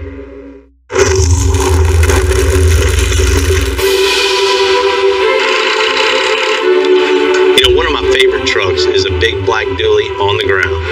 And today, that truck is finished. I've been marinating in Florida, just waiting and anticipating, you know, to see my truck. He said it's done, come get it. I booked my flight right away. Can't wait to see it. Hey, what's up, Bill? How you doing, bud? What's up, Rob? You good? Man, I am. It's a good day today. I'm excited, man. It is a great day. Man, I'm ready to show it to you, man. I'm excited, too. Come on, man. I'm a kid in a candy store. Let's see it. Let's check it out. Check out some candy. Oh, my God. Dude, look. Yes. I can pull this up for any car show. You can go to a truck show. You can go to a lowrider show. You can go to a 4x4 show. It qualifies for everything. And I can pull my boat down the street. Come on, man. We do all right? God, bro, this is amazing. Look at it. Damn. You wanted something real nice, cool truck that you can still use at the job site, right? Yeah. So first thing we did is tore out all the suspension, and we got it down all the way as far as we could. Put some big airbags in it so you can haul whatever you want. Took out the leaf springs and replaced it with a huge 4-link. Ah, that's how you got it to drop like that. Nice. And my boy Ryan got after it. We had to take 4 inches out of the rear end because the wheels were so wide they hung out outside of the bed sides. You had to cut the axle? Yeah. Took 2 inches out of each side. We even went as far as going into the bed. Had to. Bringing in the inner fender wheels on the bed, re-bed lining the whole thing. It looks like we never even touched it. Whoa. Yeah. And it's still 4-wheel drive truck. I got it all show and it will go. I love it, man. I'm the king of the construction site right here. The factory is so clean. And to do that, it takes a lot of passion to really make it look like that. One of the biggest statements is getting rid of all that polished aluminum, chrome, and replacing it with that gold. It looks like it's almost glowing. That is a satin gold. It's brushed, sprayed the transparent candy gold over it, and then flat clear over that. And it really sets it off. I mean, this thing looks like Smokey and the Bandit coming down, you know? And man, you see those 26-inch wheels and tires, man. You see those? And man, you see we had to top it off with them center caps. Boy, that's some icing on the cake right there, man. Look at that. That's butter. Rob, I know you wanted that logo on the inside too, so check this out. Woo! Even matches the stitching on the seats. Man, if you like your logo in here, we got something up front for you. There's more? Oh, yeah? Look at that grill. That's the first thing you see, man. That sets a whole attitude. Boom. I mean, the headlights too, man. So you even painted inside the lights here. We sent the headlights off to Oracle, and they did a little surprise for you too, man. They etched your logo down into the lens itself. I like all the little details, like every little thing that just makes you go, wow. That's why I brought my truck here, man. These guys are innovative. They come up with really cool ideas. This is a one-of-a-kind by far. Man, Rob, you wanted the hood. Unbelievable. That is not just paint, Rob. That's a light-up paint. So it is true. Yeah. I saw something on TikTok. I didn't know if I should believe it or not, man. I was like, that ain't real. Man, a couple of guys from MIT come up with this paint process where you actually electrify it and it lights up. So it's actually hooked up to the 12-volt. Yep. Man, you got some space technology up in there. Come on now, that's crazy. Hey, turn off the lights and it glows. I'm from the 90s, bro. You gotta do that. We got one more thing for you. One more? Oh. Woo! Now you're talking my language. You wanted more power, so we had to throw a supercharger on the top of this thing. I know that Godzilla puts out about 450, something like that, so you should be getting kind of close to 800 now. I'm gonna clean the streets. Look out. Rob, I can't wait to see and hear about you rolling in your 350 down in Beachfront Avenue. Everybody likes a truck like this. I'd just like to thank all the guys at the shop for, once again, coming through for me. So, Rob, man, you liking it? I'm loving it, man. Ain't no liking, bro. Come on, you guys are awesome, man. I love what you do. Ryan, thank you, man. Hey, man, I appreciate you having the trust in it, bringing this all the way to Houston. Ford is a gift for Dad from his daughter. Once we get sheet metal on this will all tie in. It'll look real clean. We're going with aluminum and walnut. This will make it so that the bed will articulate up and down. So the candy colors, right? Really gonna make that truck pop. The mirror finish. The new Coyote engine is gonna give this truck a lot more power. It's gonna start, right, Matt? Oh my God. I'm Bill Carlton. I built my first truck when I was 16. And ever since, me and my guys have been out here creating with our hands. Building the biggest, lowest, baddest custom trucks and cars in the game.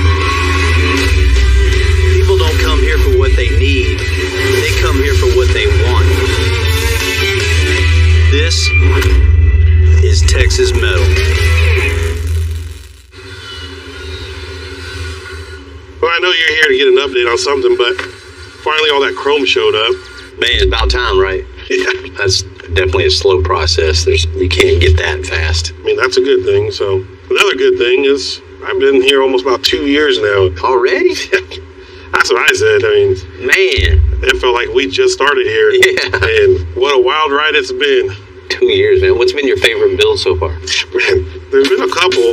The Tinker truck we did last year, that was pretty awesome. You know, that was the first one I got, you know, thrown at the wolves with, and seeing that thing as big as it was coming in here, you guys doing that air ride suspension on it, and just really taking that truck over the top. But since then, there's been so many different builds, you know. I guess sitting right now that I really like that 53 tow truck.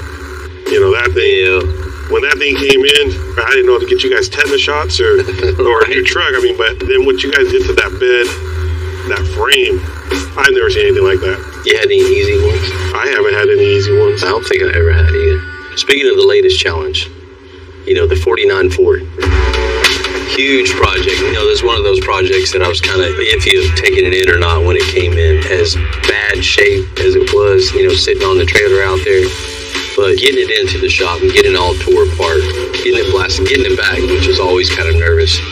You don't know what you're going to end up with. Yeah, man, but it was in fairly decent shape. From that, building a new custom chassis, granite rear suspension, and with it, you know, first for us. That engine with that rear suspension, man, it's...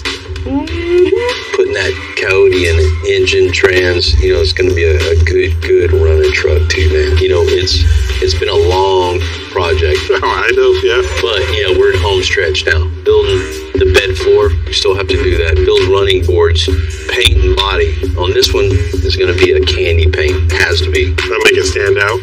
Definitely, man. And then once that's all done, you know, of course, John's got to do his thing. That candy paint, chrome, John's interior. This might just be my favorite build, though. It's going to be beautiful, trust. I'll tell you what, one of the last things we need is wheels. And there's going to be a whole lot of other stuff, though, too, man. So get ready. Yeah, well, whatever it's going to take to get this through the finish line, man. Whatever parts and, you know, all that. Man, don't make us wait on you again.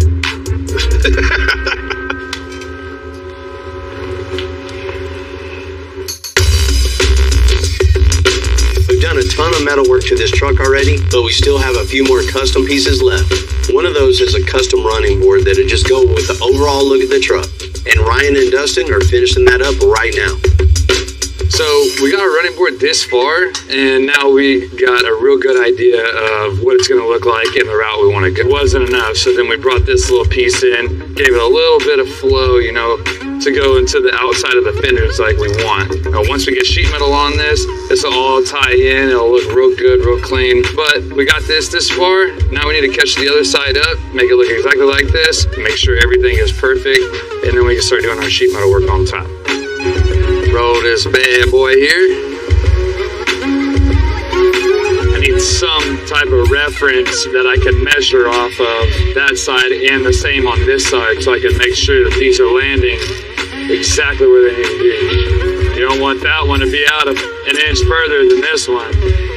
They're only as good as the worst thing you've done. Normally when we bend anything, we got tubing benders that do all that good stuff for us. But when you bend square tubing, it likes to kink the top of it. It always leaves like a little kink, like a little pinch. And you gotta spend all the time either grinding it and then it gets paper thin and it turns into a headache. It's a nightmare. So the best way to go about doing this, to put the bend that we want in this, is to pie cut it. So we're just gonna cut some slits in here. It's not gonna take a lot, and it'll give the perfect curvature of the side of the cab right there. Alrighty, make a little filler piece for that.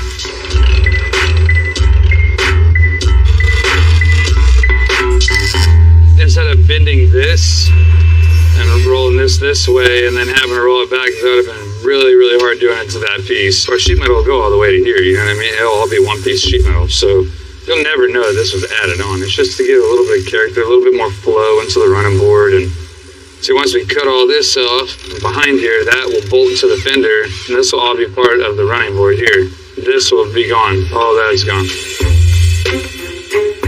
Ryan and I got our running board frames established on the 49. Now we're gonna go ahead and go off sheet metal here. We're gonna take our sheets here, take them over to the brake, get them broke, take them to the truck, and then get them trimmed to fit our frame perfect for a nice reveal.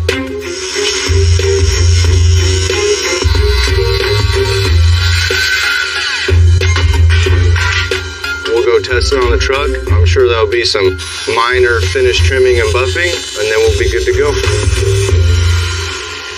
Now, the sheet metal piece that we've made and cut and everything fits perfect in here. Everything lines up. We got it tacked to the bottom of the bed, and now it's time to start tacking it in. We'll tack it to the 1.5 inches. And there's also going to be able to see daylight right through there, so we got to figure out a way to, you know, make all that look good. Once we got it good and tacked and everything, we can pull it out, cut all this excess off, and put it in there and see what you got. Right now I'm making some filler pieces for the front fenders that'll weld in, and then we won't have a gap. Voila, it'll look real nice.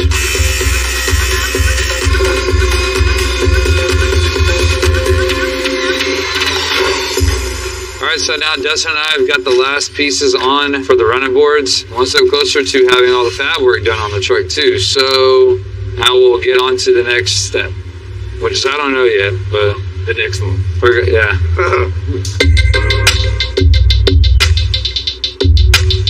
I want to show off all the custom metal work on a 49 Ford. So we're going to make a bed floor that'll actuate up.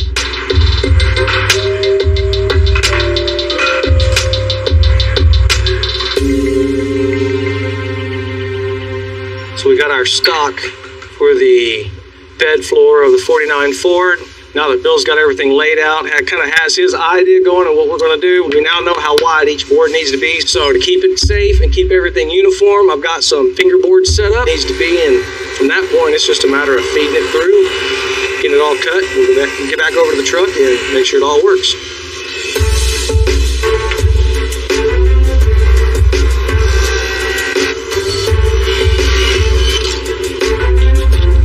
We're going with aluminum and walnut to get it form and function, just like we like it around here. The aluminum is a great idea because it's lightweight and low maintenance, but it also gives a great look breaking up the walnut. And once Lewis stains it, it's going to look really, really good. All these aluminum channels and the woodwork, we're going to bolt all that together to make the bed. So I'm going to set this up here, clamp it down a little bit so it doesn't move, and then I'm going to mark in between so I know where I'm going to cut. I'm actually an upholstery man, but I own a machine shop. I do little parts on the side, so I do this for Bill. I've known him since he was like a kid. He came over to my shop one day, and I was building my shop, and he said, I can do this. And I said, sure you can. Because, you know, he welded. Boy, he never stopped. He just kept growing and growing. Okay, I got these pieces marked out. I'm going to head out and get them cut so we can get this pad put together.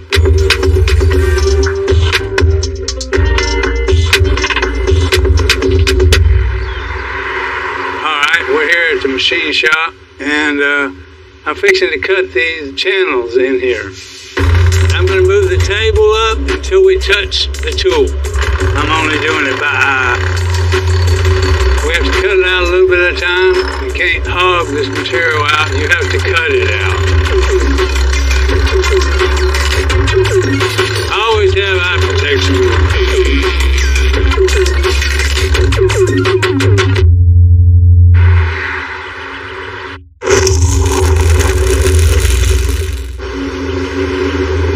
You know, when the 49 Ford came in, you know, that's one of those projects you really just shake your head going, oh my God, what am I getting myself into?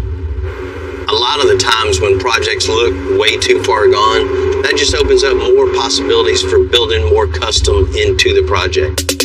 Pretty much I just need the basics to start with, like a decent cab. When the frame's a little tweaked, hey, even more reason to build a brand new one. When suspension rides like crap, we're going to tear it out anyway. It's endless. It's whatever your brain can think into a custom car. A lot of people start with a drawing.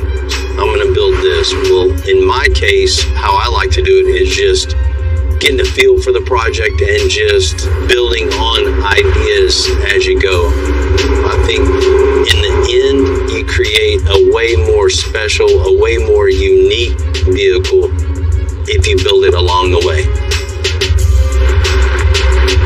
A good example of that is the bed for the 49 Ford that we completely hand-built one piece at a time. And after a lot of work, John's finishing the floor right now. You know, it's been a lot of pieces to get here. We've got the aluminum slats that Joe made in the machine shop. I've done all the math, got everything figured out, got the wood pieces cut, everything fits in perfectly. So now the next step is to take and actually attach the wood to the aluminum. We'll put them back in the jig and work out getting these things bolted together. Oh, Cleve, you got 3 big bones now. You won't be able to see any of the fasteners. They're all going to be hidden, bolted together from the inside. You know, it's going to be a really nice look and really clean on the truck. So the key to this is going to be keeping the wood nice and flush with the aluminum. Got my countersink in there so I can hide the hardware. Once I get one piece of process 7 more times.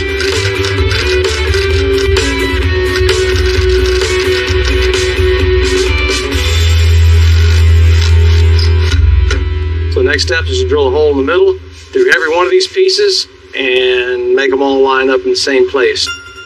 What I'm going to have to do is I'm going to set up a jig in the drill press to work from the end that I've already cut off, to measure it out, put the hole in the middle, and it'll be in the same place on each one of them.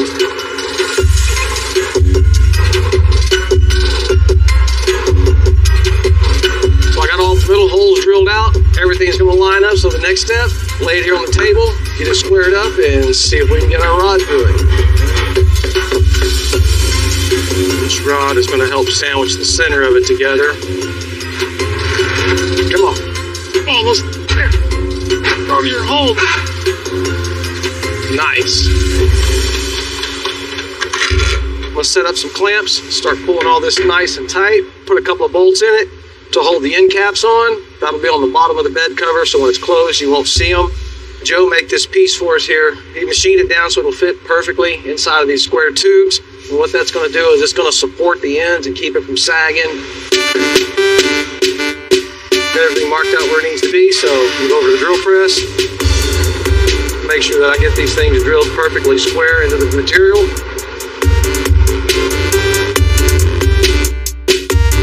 That's one of the things about projects like this. People will look at it, oh, that's nice, that's cool, that's neat, but they'll never really understand the amount of work and labor and effort that goes into making something like this. As small as this project is, in the whole scheme of things of the whole truck, there's still a ton of work put into just this one piece alone, not to mention how much goes into the whole truck.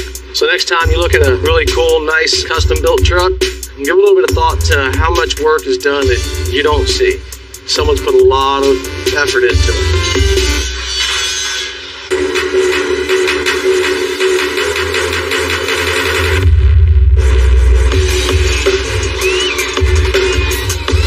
We got our hinges made for our truck bed on the 49 Ford. So we got them drilled, tapped, bolted down now. We'll go ahead and get it back on the truck and finish getting our hinges made.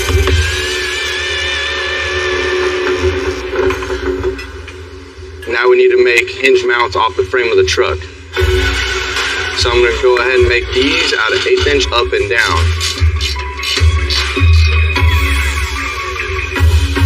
So we're moving on to actuators now and trapdoor action. I got this 1/8 inch plate here. I'm going to get some tabs made, and that's going to locate our actuators on the bottom of our trapdoor. And that's what's actually going to make the bed or the trapdoor go up and down, so you can see all the great work underneath.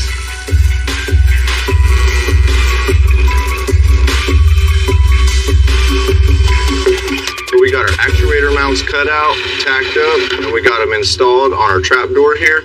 I'm going to go ahead and attach our actuators now, and then we can go ahead and locate them on our frame, weld them up, try it out, and see if we can make a trapdoor go up and down.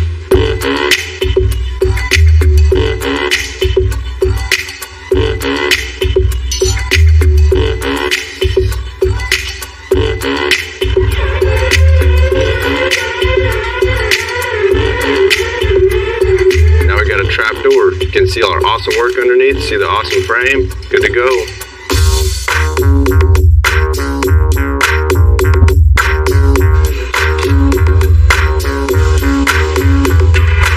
So we got the cab pulled off the 49 Ford, got all the sheet metal finished up, threw magic on it. Yeah, you're pretty good right there. I got the chassis rolled in, now it's time to disassemble this. We go all the way up and get it out of the way. So I'm gonna get the motor pulled out, suspension pulled out, get everything disassembled, weld out what needs to be welded, then we'll get it shipped off to powder coat.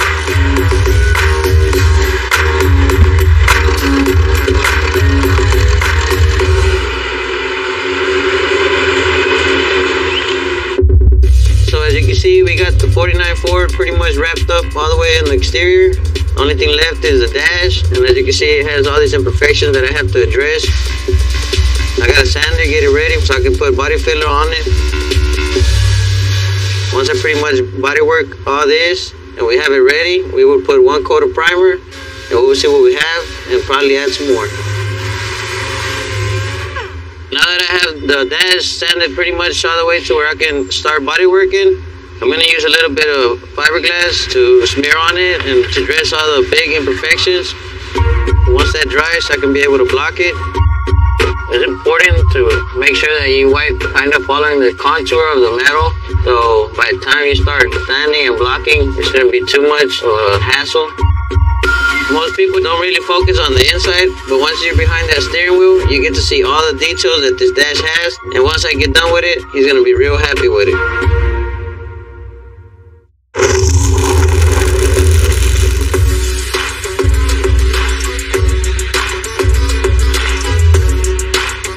As we get to the end of a job as big as the 49 Ford, we got to do a bunch of things at the same time. While we're finishing up the bodywork, John's going to get going on the interior. I'm going to start with the door panels. So I've got the ideas in my head of what I want to do, so I'm going to get them on this piece of chipboard. I'm going to make an insert that'll go inside of these, carry some lights. That way we can get a nice trim light all the way around these pieces. Speaker's going to go down here. I want to add carpet down on the bottom of this door, guard it against bumping. We got walnut in the bed of the truck, so we're going to put some walnut inside. All right, that's that. I'm going to get some measurements and get it all in the computer and get the machines to work.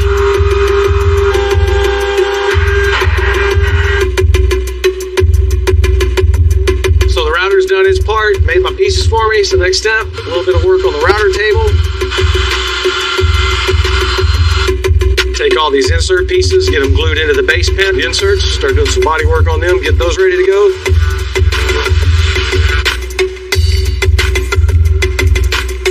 So once these are done, the door panel will be ready and start some body work on that. And just about done.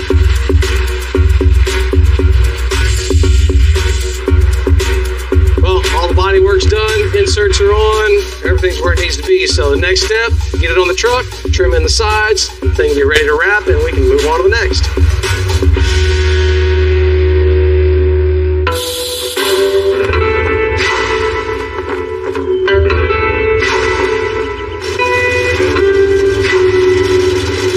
One of the first things you notice on any vehicle is the color. I want this truck to really stand out, so we're going to go with this special candy paint. And right now it's time to pick out that color. Jose, what's happening? What's up, Bill? 49 Ford spray outs, huh? Spray outs, man. We finally got them dialed in. What do you think? These are the candy colors, right? The candy lemonade, yes, sir. So we got a 24 karat gold base, charcoal gray metallic base, and a black metallic base. So same candy color, just different base color. Same candy color, different base colors will give you a different effect. This one's just, man, I like it, but it's just a little too gold for this truck. Yeah. It's gonna set it off. Oh, for sure, man. We'll go about 4 coats of metallic black base, 4 coats of candy lemonade, and then another 4 coats of clear, which is really gonna make that truck pop because of the contours of the body line. That's what we need right there, but we need a whole lot of it. We got you. For sure, man. You need these? Nah, man, go ahead and keep them. That's some target practice? Yeah, go ahead, man. All right, man. All right, brother.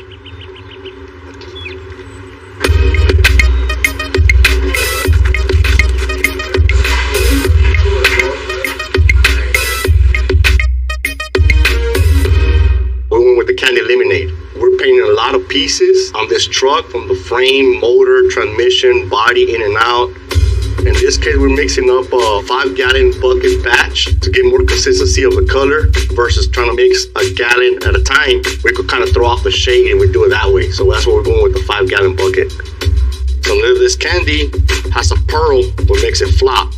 A flop is going to give you a dark and a light look depending on how the sun hits it. What makes candy a candy is a translucent tint that goes over a certain base that gives you a certain look. Without that base, you won't see that deepness of the candy.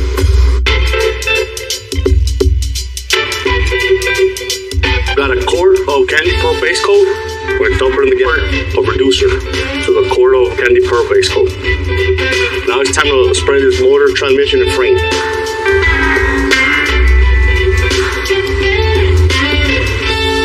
So we got the frame painted, engine painted. We're gonna take it outside so they can put it all together.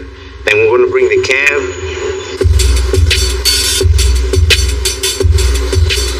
Alright, so we got our black sealer on there, and we're gonna go ahead and hit it with our black base coat.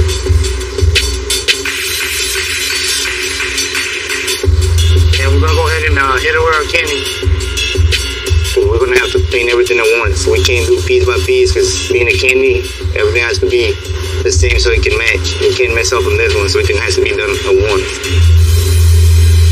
Alright, so we got our 2 coats of candy. We're gonna let it dry. Put it all back together and paint the whole truck at once. A candy paint job is a lot of work. A lot of going around the car, precision on your equipment, using the right material. Preps is key. If your vehicle is not prepped right, anything after that's gonna fail. So we got our clear coat on there. Everything's looking really good. We're gonna let it dry overnight. Bring our last piece, which is the bed, and make it look good as the rest of the pieces.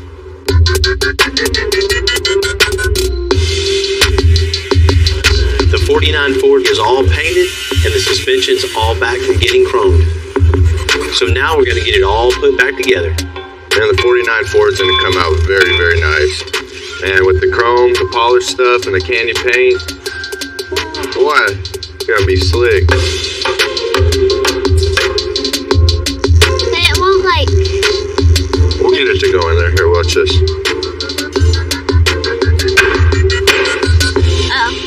Hit it harder. That's right. We got all our parts back from getting chromed. I'm going to go ahead and start assembling suspension parts, bushings, heims, and getting everything greased up, anti-seized up. Just full assembly right now. There you go.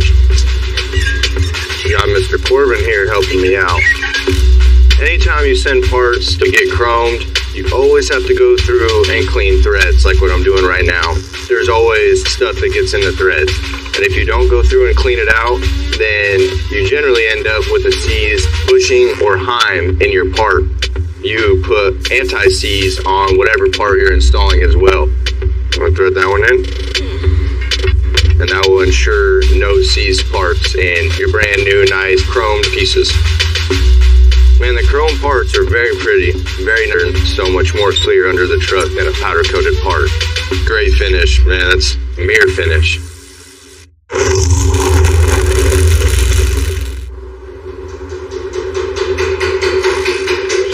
Every build around here has a story.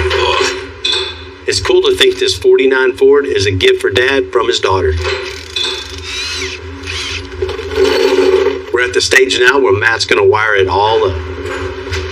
So right here on the inside of the truck, this is where our fuse panel is mounted. We're gonna pop our holes out right here so we can bring our wires out and hug the body as close as possible, and then we're gonna hit the frame right somewhere in this area.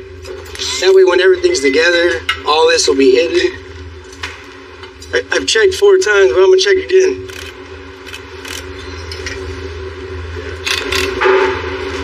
Definitely being extra careful. I mean, I got 1 shot to drill the right hole.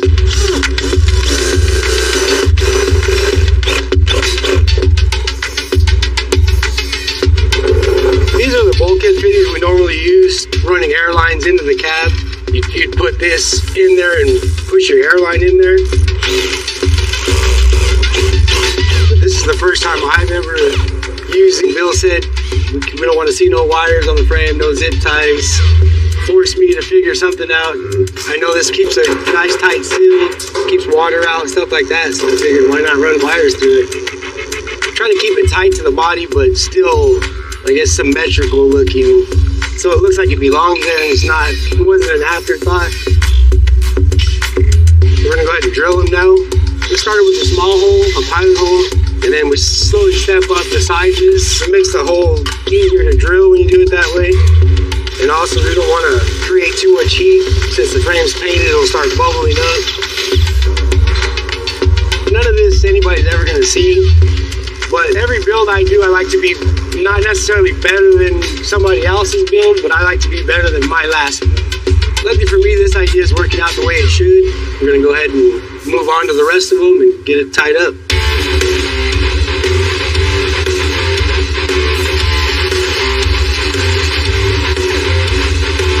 The last piece we have for the 49 Ford is the center console. We got room now for the 3P controller. We got window switches. We got switch to control the tailgate, switch to control the bed floor, headlights, dome light, interior light, dimmer. Those things sent over to Lewis. Let Lewis do his magic on it, and we'll start building the console. I've got a collection of stains here, John. I'm just gonna try to make it Make work. something happen? Yes, sir. I think it'll work out. We're gonna apply our wiping stain, put some clear on it, and we'll be good to go.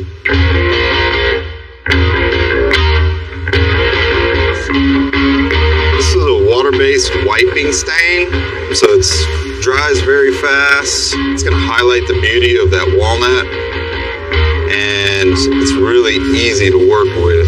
What I really like about the stain, it's very uniforming, it's very forgiving, dries real fast, and pretty much immediately just go ahead and apply our top coat. We're gonna go ahead and put our solvent look sealer. This is really gonna bring out the beauty of this walnut and keep it well protected for years to come. Now we're gonna go ahead and sand this, make sure it's nice and smooth. So walnut by nature, it's very grainy, so we're gonna sand it really well and apply our final coat of top coat, and that'll be done. This is an electric spray system, it has low overspray, so since we're not spraying in a booth, this is gonna be the perfect machine.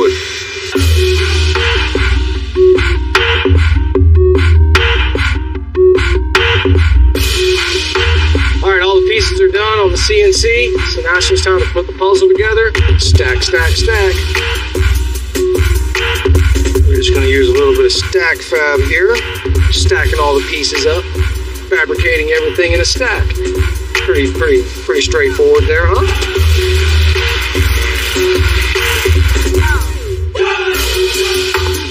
All right, so the first half of the console is in place, fits good, shapes look great. I'm gonna go through and put some body filler in to fill in the gaps around the front. Once that's done, a little bit of body work, we'll be ready to build the back half.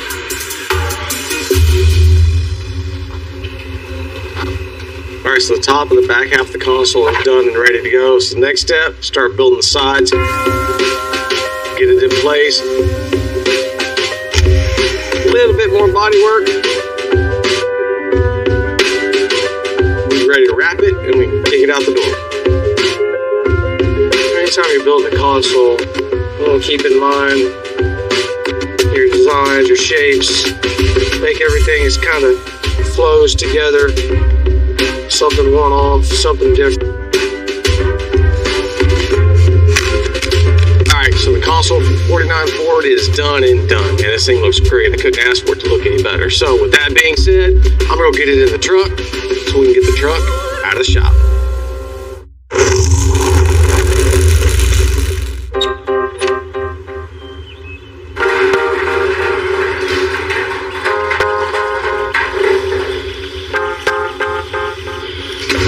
Back in the day, 49 Ford's pushing about 100 horsepower. The new Coyote engine is going to give this truck a lot more power. But these engines come with a lot more wiring than they used to. I haven't even seen underneath. I want to hide all the wires going to the engine base so it looks super clean. I got a problem. What? So I'm trying to figure out how I'm getting the main power cable to the starter and then to our Pack 80 without being seen. We definitely can't use the half-inch tubing like we're using on everything else. Yeah, that's not gonna work either. And I could come inside the cab, but I mean, that's gonna mess with the interior. I think that's really the only option right here that we have. That's just tolerance to it. You're right. And you see the lookout. Everything on the truck is strategically laid out as from a fabricated a little harder. When I'm doing what I have to do, I try not to interfere with whoever's doing interior or fabrication or whatever. But I mean, sometimes you got to put your wires or put your mount wherever it's got to go.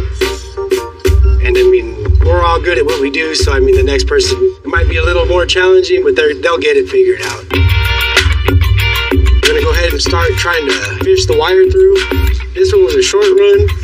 It went through a lot easier than I thought. Not a good idea to get too excited. Usually when that happens, the next one gives you problems. Most likely it will. Yeah, we're definitely caught up on something. See, I knew the back couldn't be as easy as the front. I know I'm right there at that sway bar because I'm kind of getting caught. So I'm just trying to flip the line till I don't feel it. Man, we got it. Now we'll go ahead and tie our wires onto this and get them pulled down the frame.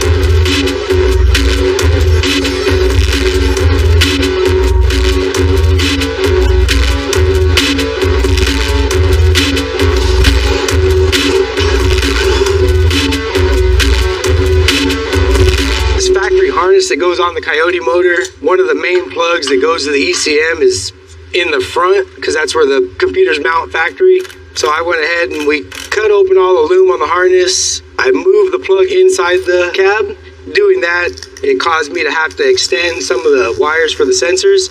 We got to cut these open, lengthen them, we'll solder them up, doing it one at a time, just so we get rid of some of the mess and it looks clean at the end. This part of the electrical is pretty crucial. Without this being done right, the truck's not gonna run. Building something like this, every minute of it's hard. Like, it's a pain, and you have to really love doing it to stick with it, ride it out to the end. To me, it's fulfilling. That creativity, don't be scared that somebody might not like what you did. I mean, that's how you set trends, like by doing new things that nobody else does. I mean, I'm sure there's a lot of people out there that do it for the recognition of building the cars, but I mean, most of us, we do it because it's what we love to do. Moment of truth. Well, let's do it. Please start. Right, Matt? It's that starter. You tell me when you're ready. Go ahead.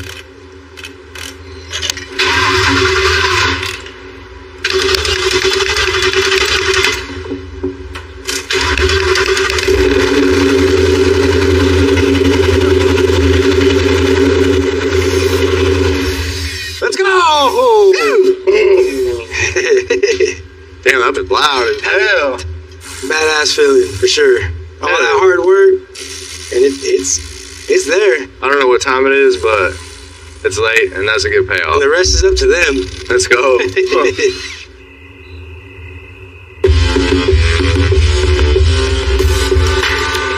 Every build we do is special to us, and the customer, of course.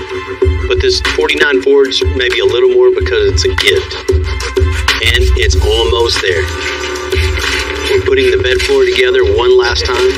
We're installing the bumper and hood, buffing and polishing. And after 8 months of hard work, we're ready to give this one back.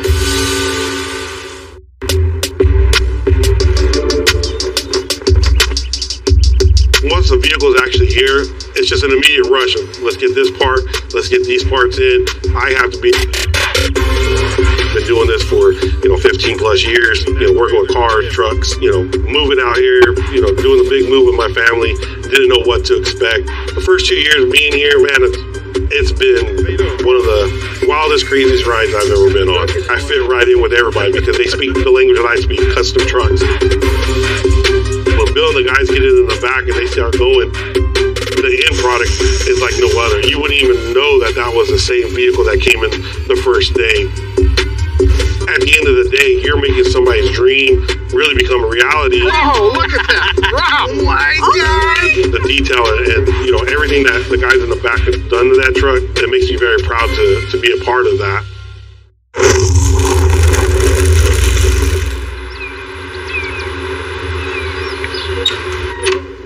Hi. Hey, Stephanie's convinced me that her dad has no idea where his truck's at.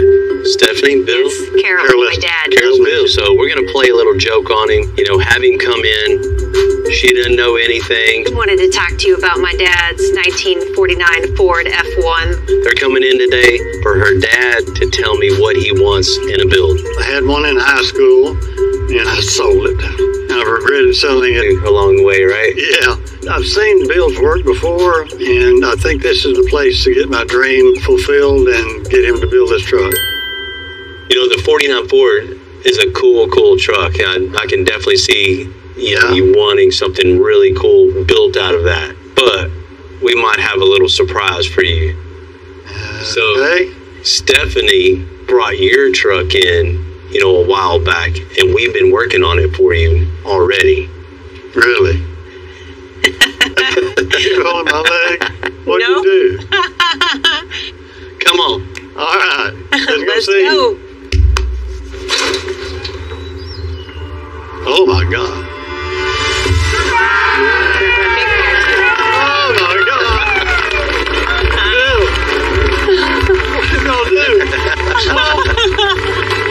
Oh my God, my family's tearing off. Yeah. Man, that thing's Well, you like beautiful. Yeah. Oh my gosh. It's on the ground even. Well, yeah, we had to make it low for you. That's pretty low.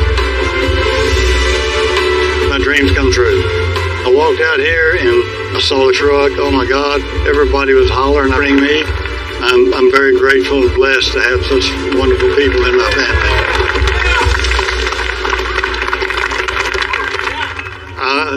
My gosh. My family was in on this.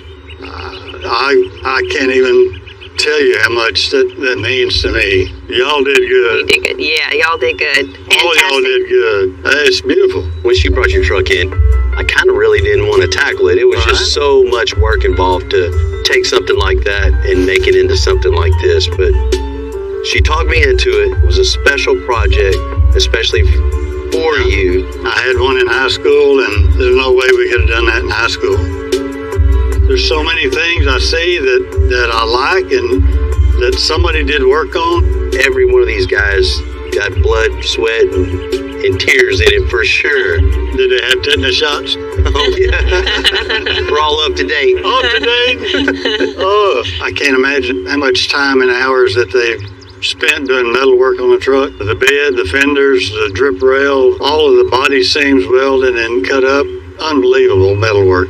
That color is crazy, man. It's so deep, and it kind of flops when the sun's on it to a black in the shadows and all. Over a black base. You couldn't have picked a better color. Got me chrome. There's a little bit of chrome underneath. There's a little chrome on it. That's what we wanted. Everywhere you look is custom touches. Yeah. You'll be hard pressed to find a 49 Ford like this anywhere on this planet. I would agree.